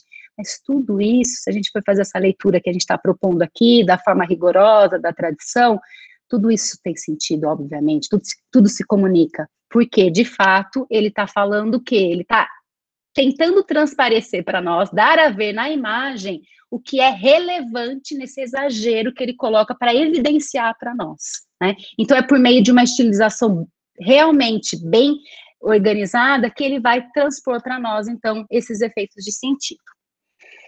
E aí, no final, já pensando numa síntese, vejam, passa mais um pouquinho, por favor. o acabamento visual. Aí a abertura, isso, pode ser por aí. Veja que a gente tem quadro, frames, como se fossem pinturas, né? A gente poderia colocar esses frames como se fossem quadros, né? Ele também tem essa perspectiva de também enquadrar e trazer as referências pictóricas. Então, veja que está embutido aí toda uma revisão também da própria história das artes. Então, isso também é um movimento que a gente pode recuperar ao trazer esses outros discursos, essas outras vozes em diálogo para com a obra. Como um exemplo, né, dessa exageração, dessa estilização. Enquanto em Machado havia uma sutileza de expressão para dissimular o que a sociedade da época hipocritamente camuflava, a obra de Carvalho caricaturiza essa espetacularização da época em que se passa a transposição da obra de Machado. O caricato, exacerbado, escancarado, atende a apelos visuais e sonoros dessa espetacularização, amplamente valorizada por uma cultura de massa. Então, ele vai justamente usar dos recursos televisivos, audiovisuais, gráficos, para dar a ver esse exagero que, para a obra literária, estava implícito na crítica velada. Então, veja como a gente consegue trazer correspondências, né? E aí, já quase que finalizando para uma conclusão para a gente poder conversar, que eu queria que a gente pensasse, né, conjuntamente mesmo. O não reconhecimento dessas vozes, desses procedimentos, não invalida a recepção da obra por um leitor que não se aprofunde no reconhecimento dessas relações citadas, ou no modo como elas trabalharam o repertório, tanto dos leitores, enunciadores, Machado, ou da própria obra do Suassuna. Quem não leu o romance não vai usufruir, não vai ter o deleite estético? Lógico que vai. Mas Carvalho consegue desconstruir e estudar o processo de leitura, realizando, portanto, uma transposição de uma obra para outro meio, favorecendo o entendimento dessas relações existentes entre literatura e televisão, literatura e cinema, fornecendo, inclusive, métodos de análise que ainda estão em constante verificação por nossa parte, né? Os enunciados dessas realizações mostram-se compostos e atravessados por tantos outros enunciados já existentes sobre a obra. Contudo, o que ele faz é conseguir escancarar esses diálogos pelo seu modo próprio característico. A minissérie televisiva Capitu poderia contar a história de Capitu tal como Machado a contou, ou de outro modo, por outro viés. Hoje, a de Maria poderia recuperar somente um dos tantos universos cristalizados pelas nossas narrativas populares, e já seria o bastante. Pedra do Reino, por sua vez, poderia ser um recorte de uma proposta maior dessa epopeia sertaneja do Suassuna. Porém, o que nos é apresentado não mostra ser uma coisa e nem outra. A enunciação final das realizações produz enunciados que reúnem a história ficcional e a crítica que existe em torno das obras de Machado, Suassuna, alinhadas principalmente pelo olhar desse enunciador que possibilita entender o que de literário foi privilegiado na concepção das montagens, das imagens e trabalhadas numa encenação audiovisual. Pensar dessa forma, nessa literariedade imagética, que rege esse escancaramento, é formular um conceito operacional para que a gente possa analisar obras que pensem sobre as relações entre cinema e literatura. Então, o enunciador dessas obras de Carvalho procura mimetizar em sua ficção a ficção trabalhada pelos escritores selecionados. Esse enunciador, assim, faz saber ao público o que sabe, o que pode, o que faz e o que sente, essas vozes todas que nos percorrem, na mobilização das estratégias elucidadas em um movimento de transposição. Essa trajetória de um fazer escancarado não controla os sentidos e muito menos as diversas e inesgotáveis recepções que qualquer obra pode causar em seu leitor.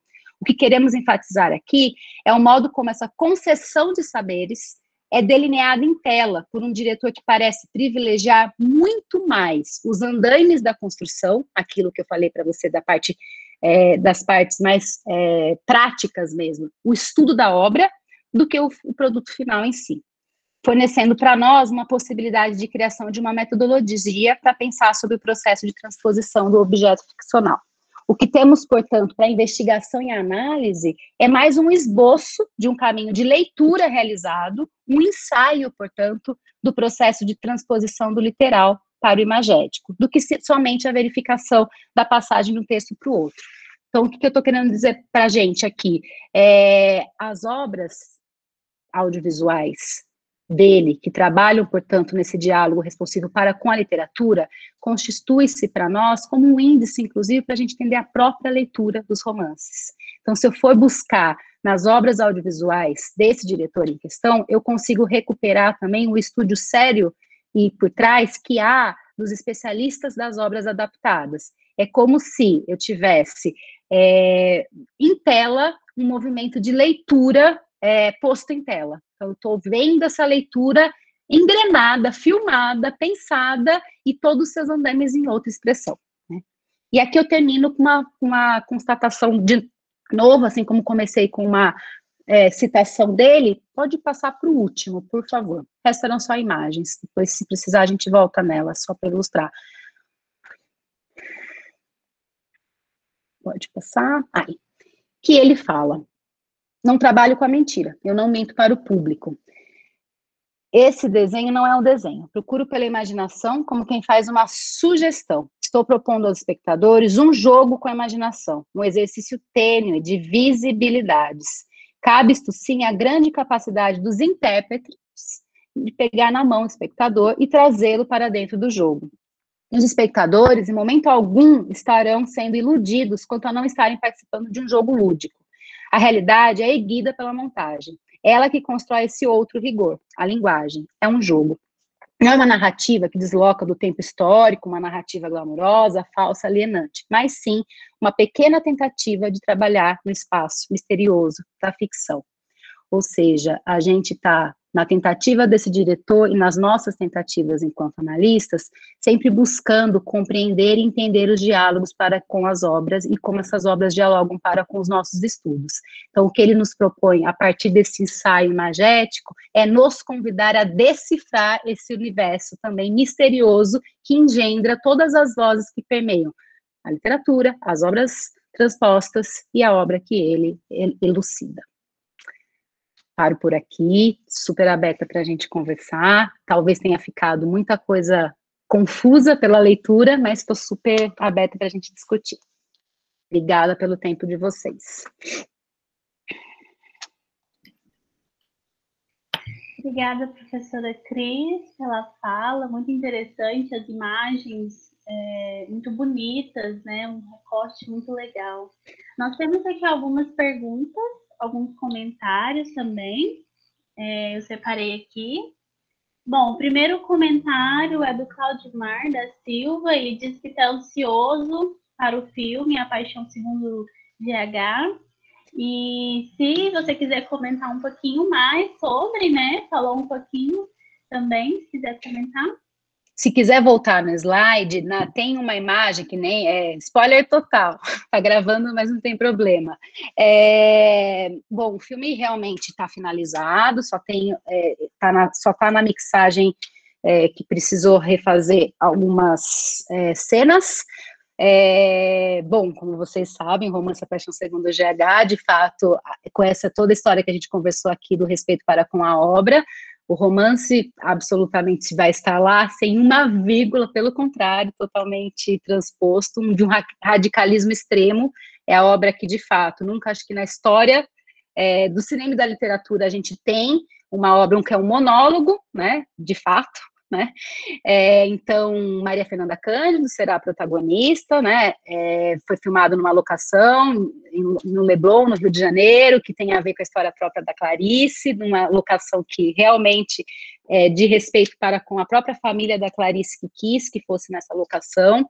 Nós passamos 2018, 4 meses num galpão, esse galpão que nós, justamente nessas imagens, vejam que isso tudo que estava acontecendo, essas imersões que eu falei para vocês muito rapidamente, mas nós ficamos 4 meses discutindo a obra, relendo toda a obra da Clarice, foram convidados especialistas de todas as perspectivas mesmo, de psicanalistas, filósofos, estudiosos da literatura, linguistas, freudianos, junguianos,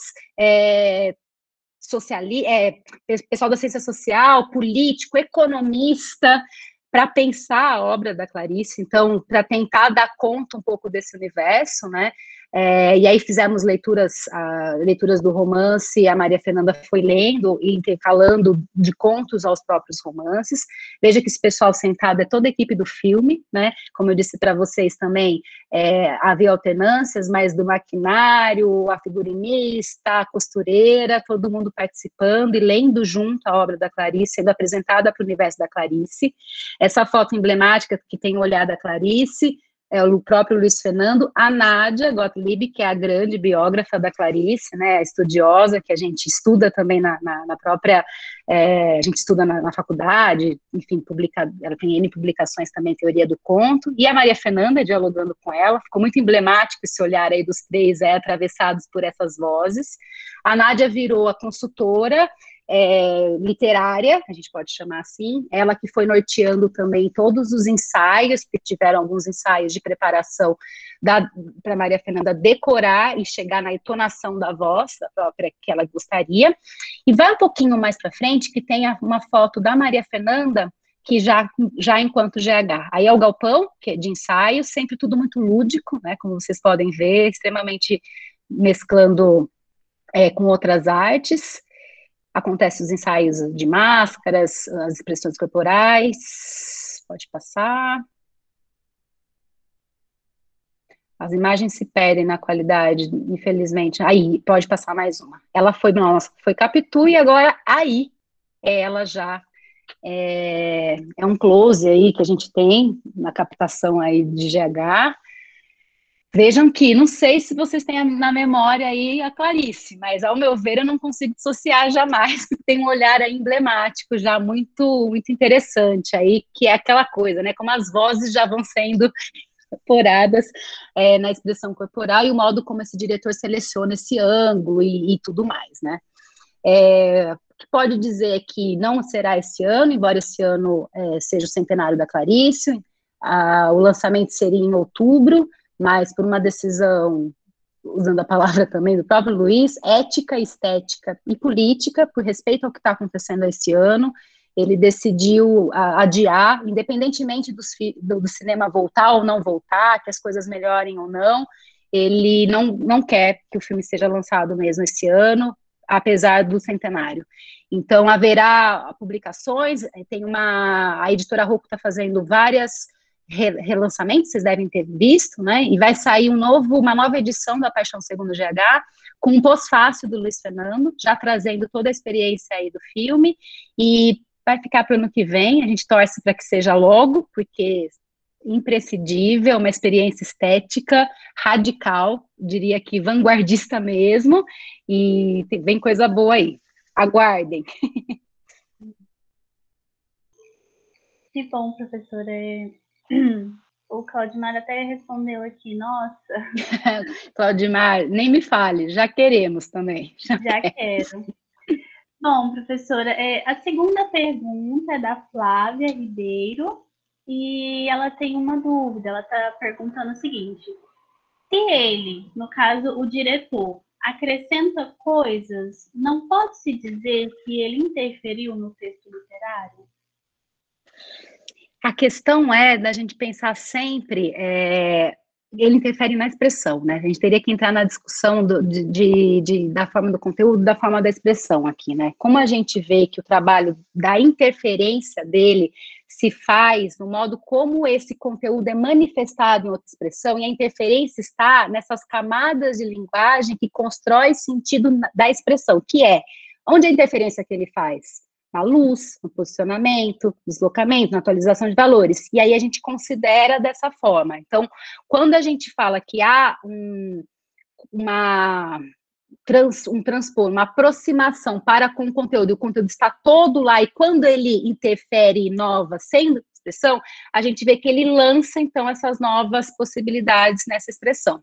Não sei se fica claro dessa forma, se alguém gostaria de continuar pensando.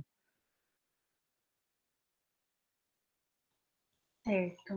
Bom, a próxima pergunta é do Luiz Eduardo Santos Pereira, e ele pergunta assim: professora, sobre o jogo entre a representação de semelhanças e diferenças, nos casos de adaptação, como você enxerga a possibilidade de pensarmos o conceito de mimesis nesses casos, considerando a dinâmica do conceito historicamente? Do ponto de vista de Luiz Costa Lima, com relação à cultura e ao imaginário, pensando os processos responsivos próprios da expressão e do projeto axiológico do autor ou diretor. E como você vê a possibilidade de pensarmos a adaptação como um ato de recriação dialógica? Bom, universo, né? Daria para a gente discutir longamente sobre isso, né? Especificamente, eu trato disso, eu tenho um capítulo que eu reservei da questão da representação, justamente para revisitar o conceito da mimes, até terminei falando um pouquinho disso, né, como que esse diretor mimetiza o próprio conceito de ficção, né, eu posso até passar, se for o caso, eu fiz uma análise pensando justamente, considerando os estudos propriamente do próprio Luiz Costa Lima, Auerbach, trazendo um pouco de todas essas discussões sobre os conceitos tradicionais, porque ele recupera, principalmente pensando em Capitu, né? Se a gente pensar na questão da verossimilhança ali, né? Ele vai fazer essa relação, a gente tem ali, tem um capítulo, vamos pensar, o agregado, né? Como que ele vai recuperar esse efeito aí da verossimilhança? Ele vai trazer com efeitos históricos, com fatos, com representações, incorporações de frames históricos, para tentar trazer, inclusive, essa incorporação da verossimilhança como um efeito estético. Então, eu faço uma análise a partir dos mecanismos que ele vai usar dessas outras linguagens, como que ele vai se aproximar, portanto, desses efeitos de verossimilhança. Então, se isso interessar, tem uma análise detalhada, eu posso passar para você também, para a gente poder até continuar conversando, mas eu penso um pouco, da gente pensar um pouquinho dessa relação, é sempre uma tentativa, né, de recuperar da informação estética, da informação da verossimilhança em um outro mecanismo. Posso passar para Renato, passo por aqui também, que daí eu acho que fica... gostaria de poder falar sobre, mas acho que também demandaria um tempo maior, mas tem uma análise detalhada que eu acho que vale a pena a gente compartilhar.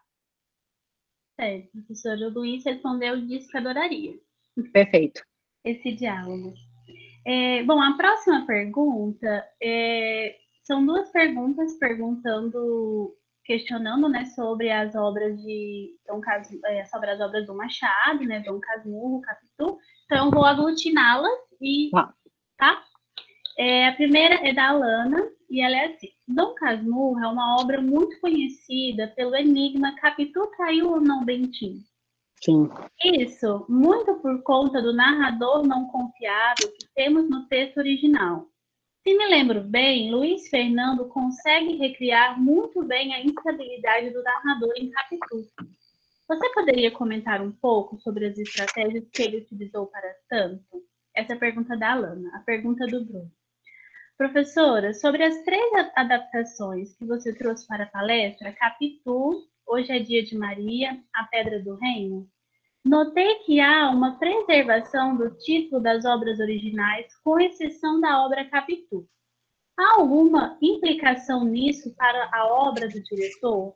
Há algum motivo específico retratado na obra para o autor ter feito essa escolha? Maravilha, maravilha. Vamos lá. Alana, primeiro, né? Essas estratégias que ele utilizou para deixar essa dubiedade, essa ambiguidade, né? Também, de novo, nas escolhas possíveis que o meio audiovisual provoca, né? Ele criou uma lente, que ele denominou, inclusive, lente Dom Casmurro. Essa lente foi acoplada nas câmeras e tinha água nessa lente, para criar um pouco de uma certa... As imagens, se vocês reassistirem a minissérie agora, com esse dado, você vai perceber que é para deixar o enfoque, inclusive, um pouco deformado, um pouco ambíguo, um pouco fluido, um pouco volúvel, como é a grande questão do romance, né? Também, ele vai procurar pelos enquadramentos e justamente pelo ponto de vista posto por ele enquanto leitor, enunciador que seja, né? O tempo todo, se é Bentinho falando, ele vai deslocar essa câmera para um outro lado, enviesando para que a gente não confie tanto. O narrador, ele é, ao longo da minissérie, colocado como um ensandecido, tal como, lembra que a gente falou sobre a hipérbole, o exagero, o adorno, o barroco dele? Ele vai gradativamente aumentando essa desconfiança para nós, porque a cada momento que esse narrador metalinguístico do Machado é enfocado por essa lente, ele está cada vez mais borrado, cada vez mais suspecto, cada vez mais olhando para as sombras, cada vez mais olhando para o céu, não olhando para a câmera. Ele começa olhando muito para nós, contando a história, como alguém que está rememorando a sua vida. Comecemos na célebre tarde de novembro, que é como começa o romance, né?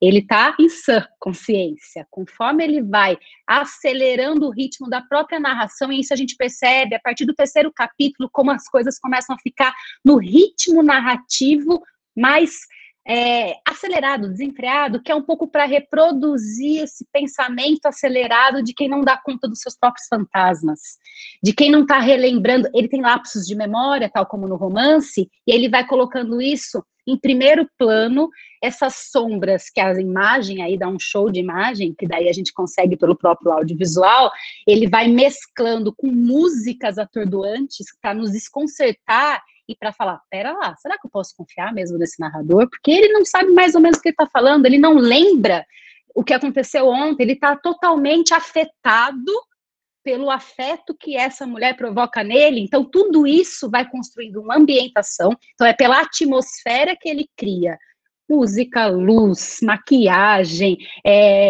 a lente recriada, que vai acoplando então para manter essa tensão da ambiguidade da narrativa e para não dar de maneira nenhuma, ali há uma resolução do enigma. Mesmo que a leitura, que poderia ser, como tem o próprio, vocês lembram que há várias adaptações, vou usar a palavra adaptação, com o mesmo nome, inclusive Capitu, pelo Paulo Emílio e a Lígia Fagundes Telles, que tenta, entre aspas, dar um sentido, Capitu traiu, né? O outro fala, o Capitu não traiu, mas não, ele quis realmente, de novo, nesse respeito das vozes, das críticas, manter essa ambiguidade, essa tensão da dúvida, e ele diz reiteradamente, a minha minissérie, o tema é a dúvida, que foi proposta pelo Machado. O grande tema do romance é a dúvida, não é a traição, não é Capitu, não é... E é o que fizemos dessa história, né? E aí, já entrando um pouquinho nessa questão da pergunta do título, maravilha ter falado isso, eu até trouxe aqui a própria declaração, intencionalmente, por claro, né? Vejam aqui, o procedimento pode ser verificado no deslocamento que ocorre no próprio título escolhido para a minissérie Capitu. Em uma primeira leitura, parece que a ênfase é dada à enigmática e ambígua personagem, mas analogamente ao romance, a minissérie é lida, interpretada, vista e exibida pelos olhos de uma câmera, quase que embutida nos pensamentos e devaneios desse narrador, como a gente conversou. Não há, portanto, uma deformação, e sim apenas um deslocamento na criação de efeito de sentido, ao demonstrar, com tal desvio no nome, não importar de quem parte o contar dessa narrativa, pois o que temos, em termos de conteúdo de relato, são somente as impressões consolidadas pela fala de Bentinho.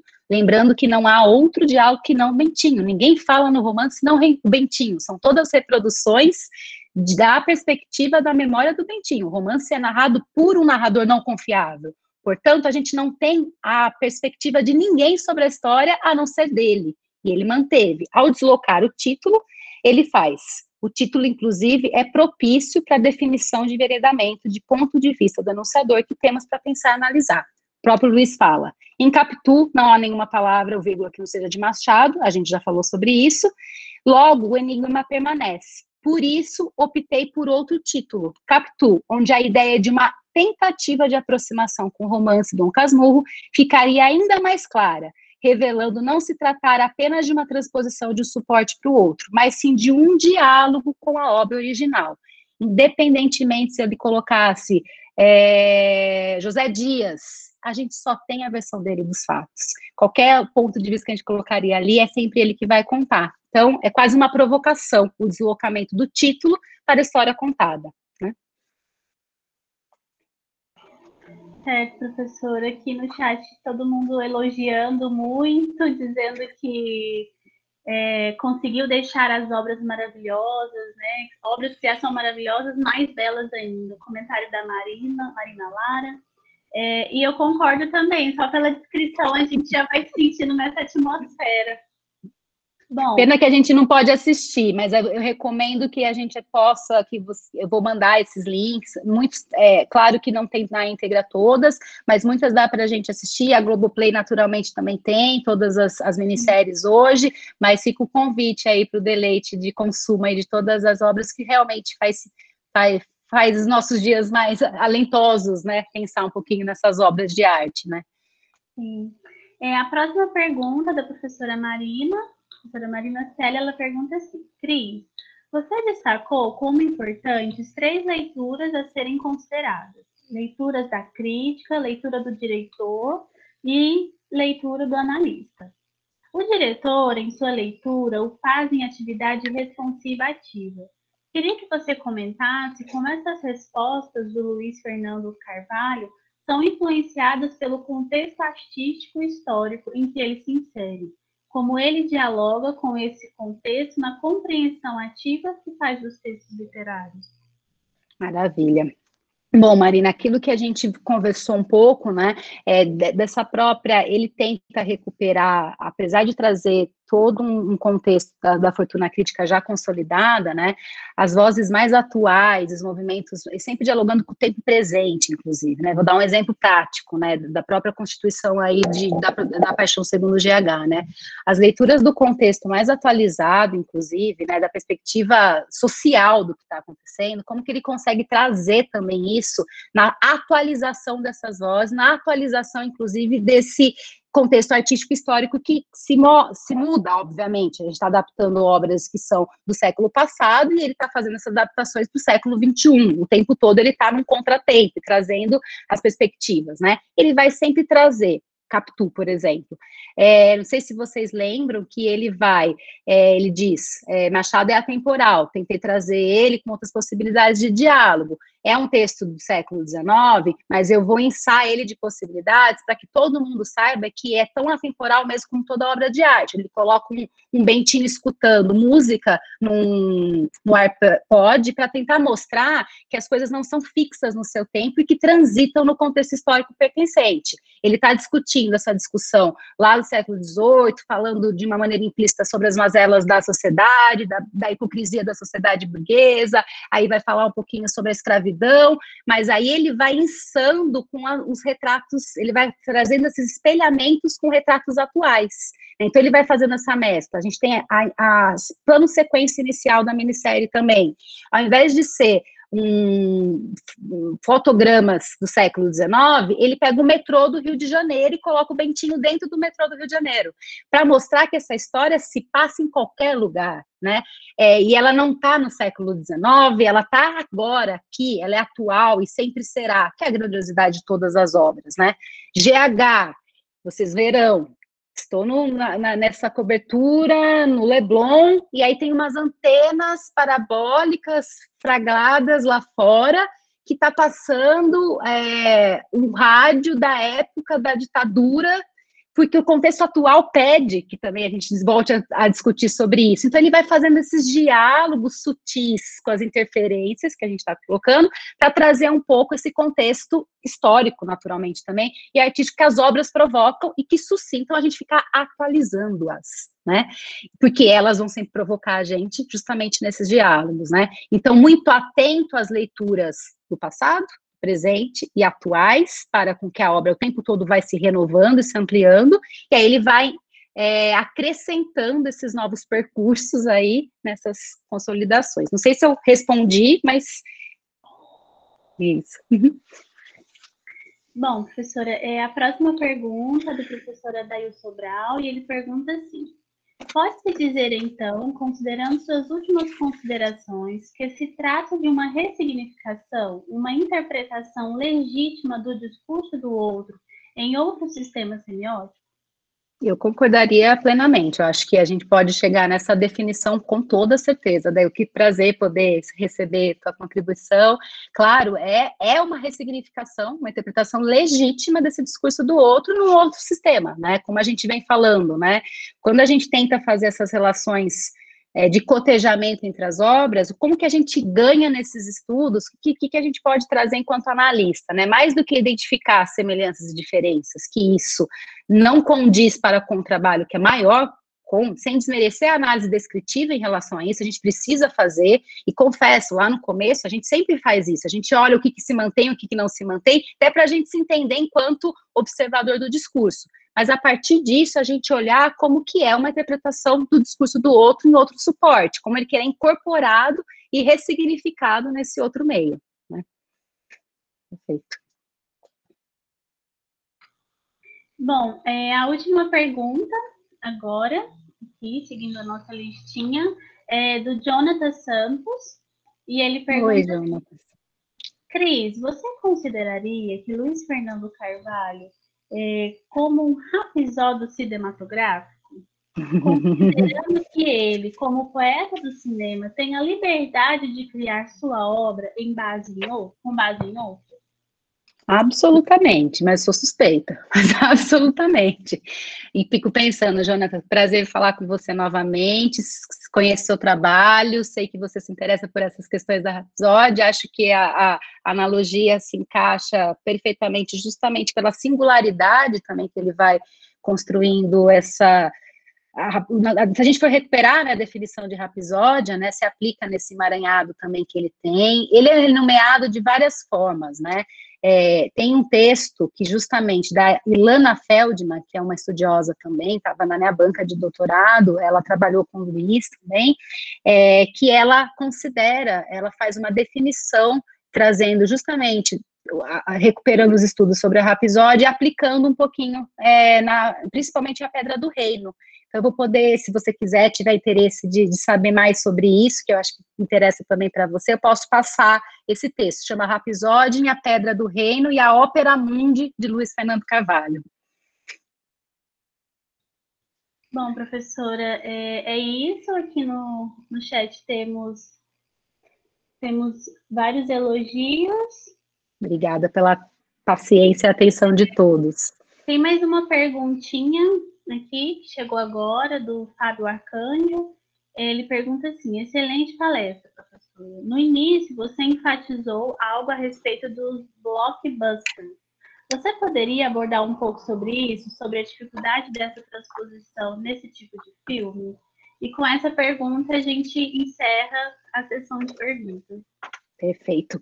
Bom, aqui, sem juízo absoluto de valor, de pejorativização, longe disso, né? Mas a gente sabe que vamos pensar um pouquinho no gradiente, eu gosto sempre de pensar no gradiente que a própria da literatura, a literatura qualificada, a grande literatura e os best-sellers, as obras consideradas aí do consumo de massa, né? A gente tem um gradiente em relação a elas, né? Se a gente pensar na história, vamos falar do Harry Potter, da grande contribuição fenomenal que o Harry Potter trouxe, da própria importância da leitura, do universo criado, transposto, e tudo que ele criou para nós em termos de elucubração literária e de qualidade, inclusive, literária. E além disso, a gente tem tantos outros blockbusters interessantíssimos também que a gente pode pensar enquanto sucesso de bilheteria.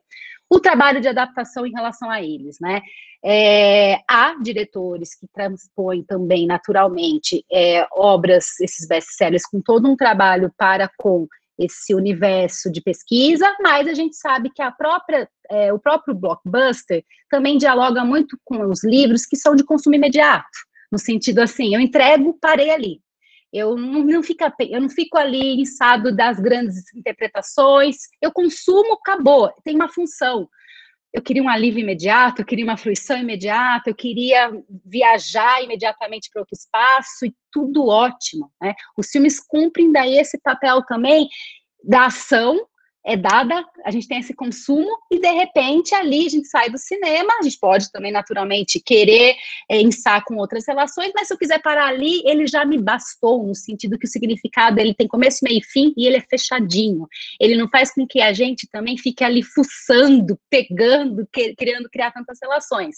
Isso é uma grande discussão, até um pouco questionável, ao meu ver. Eu acho que a gente tem, hoje as coisas mudaram absolutamente, hoje o que eu estou trabalhando aí justamente com Disney, Sony, Warner, que produz esses blockbusters, que faz esse sucesso de bilheterias, e a gente sabe o quanto que a grandiosidade de cada filme tem, mas a entrega e a relação é diferente, né? Quando a gente pensa que é uma adaptação de uma obra literária, para o universo que quer um consumo imediato, que é um alcance que vai privilegiar mais o impacto, a ação, a música que vai ficar ali na nossa cabeça o tempo todo, são outras escolhas, e tudo certo também nesse sentido, mas tem uma outra função. Quando a obra literária, que tem todo esse caudal da literatura por trás, e aí quando a gente fala lá no começo, diretor autoral, ele tem uma outra perspectiva, ele não está interessado necessariamente no consumo imediato por grandes massas, ele quer comunicar com o leitor ali do Machado, da Clarice, tudo bem, assim.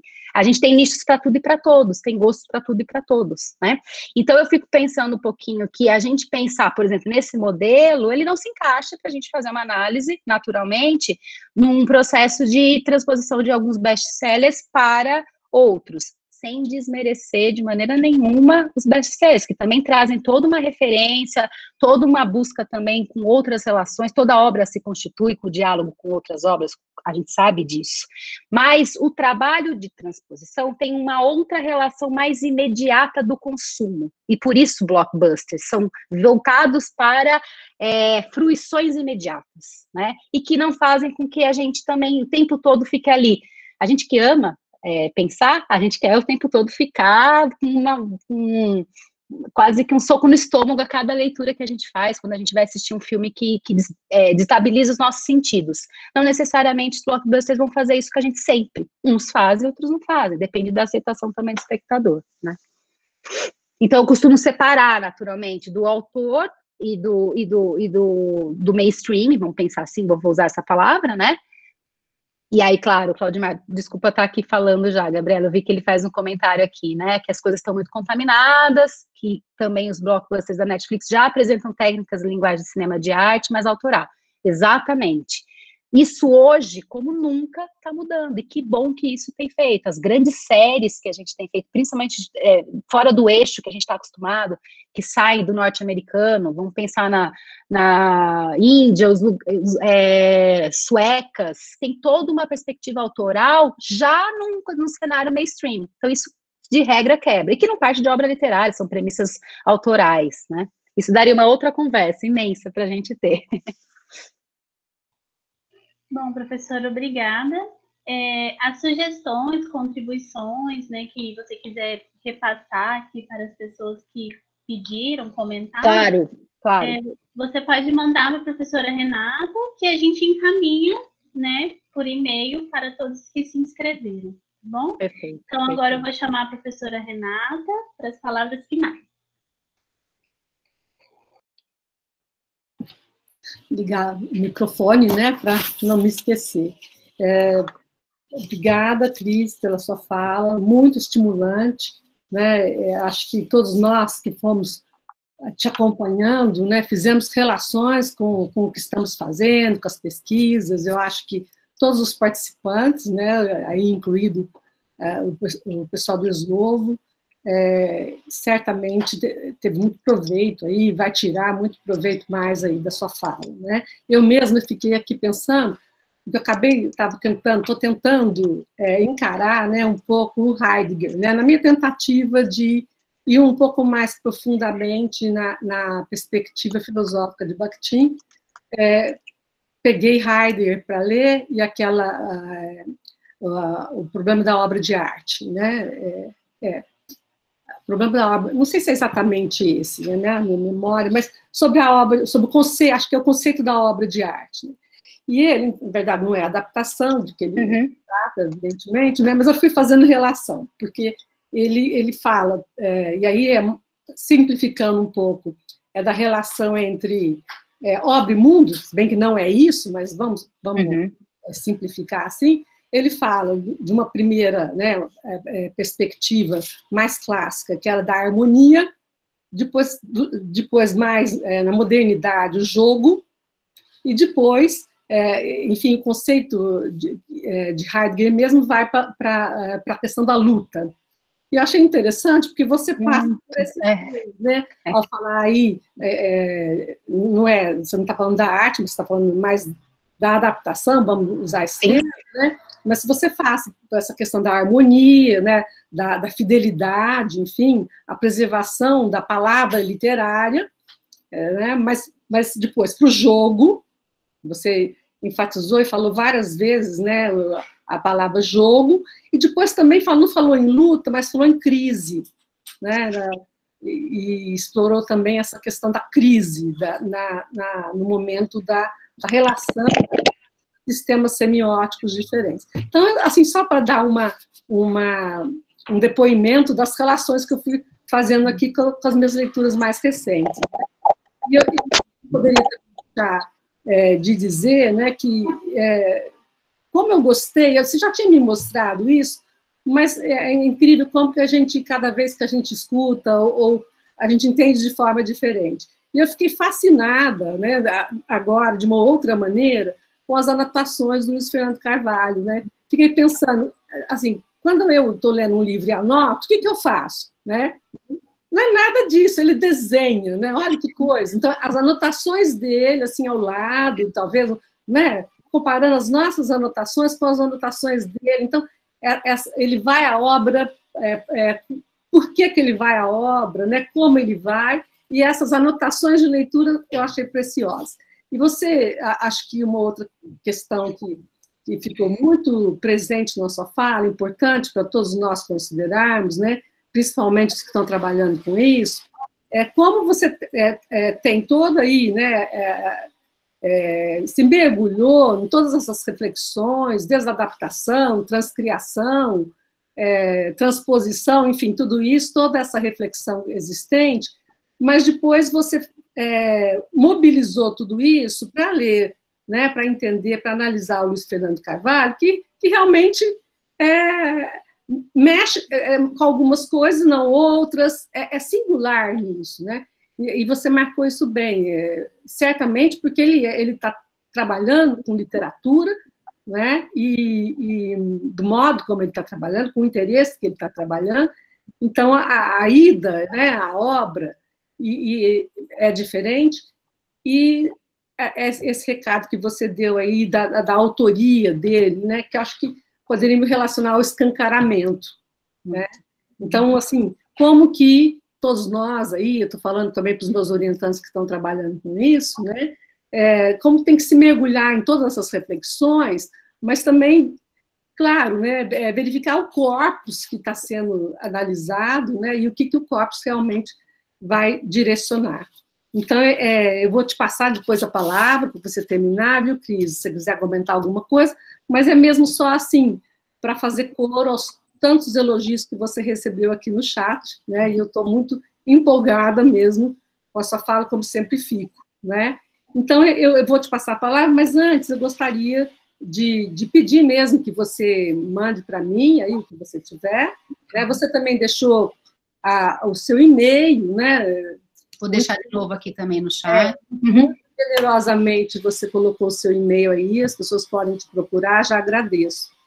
E quero terminar, assim, antes de passar a palavra, que nós estamos enfrentando aí, né, essa nova maneira de fazer os eventos acontecerem, né, e para mim não é fácil, não.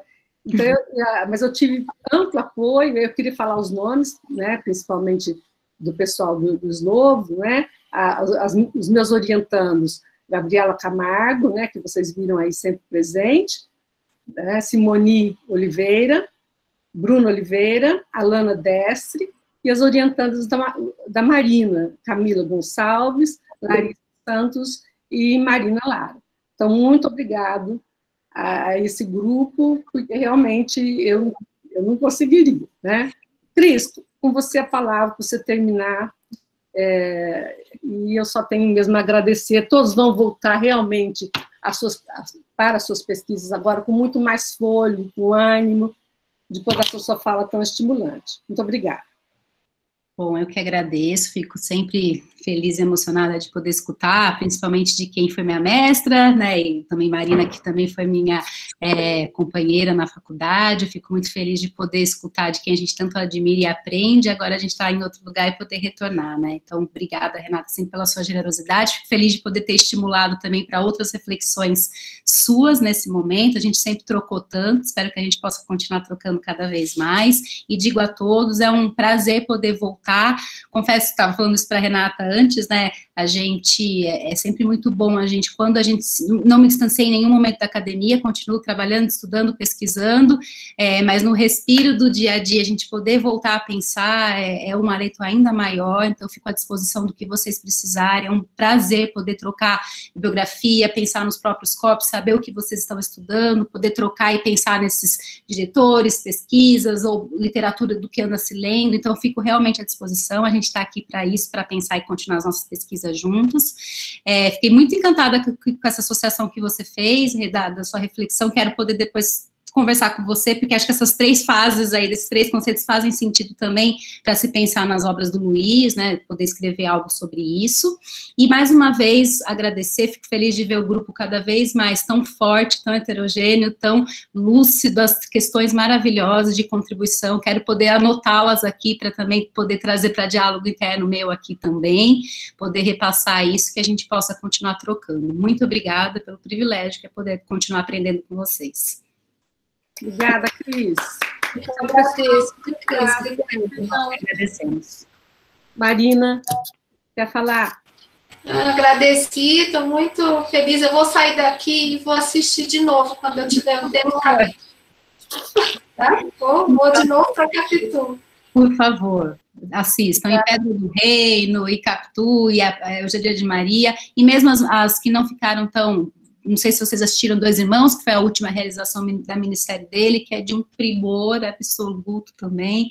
Então, todas estão no Globoplay, mas também tem algumas que estão disponíveis aí nas redes, sem ser pirataria, pelo amor de Deus, né, no sentido dos fins didáticos. Eu mando as referências para a Renata, todas dos textos também. Obrigada aos participantes que ficaram até agora. A todos. É mais então, Cris, vou passar então as perguntas, vou copiar tudo aqui para mandar. Obrigada, e eu te mando em sequência também os textos. Obrigada. Bruno, acho que já podemos parar de gravar, você termina a gravação, aí eu ficaria até mais aqui com as minhas amigas.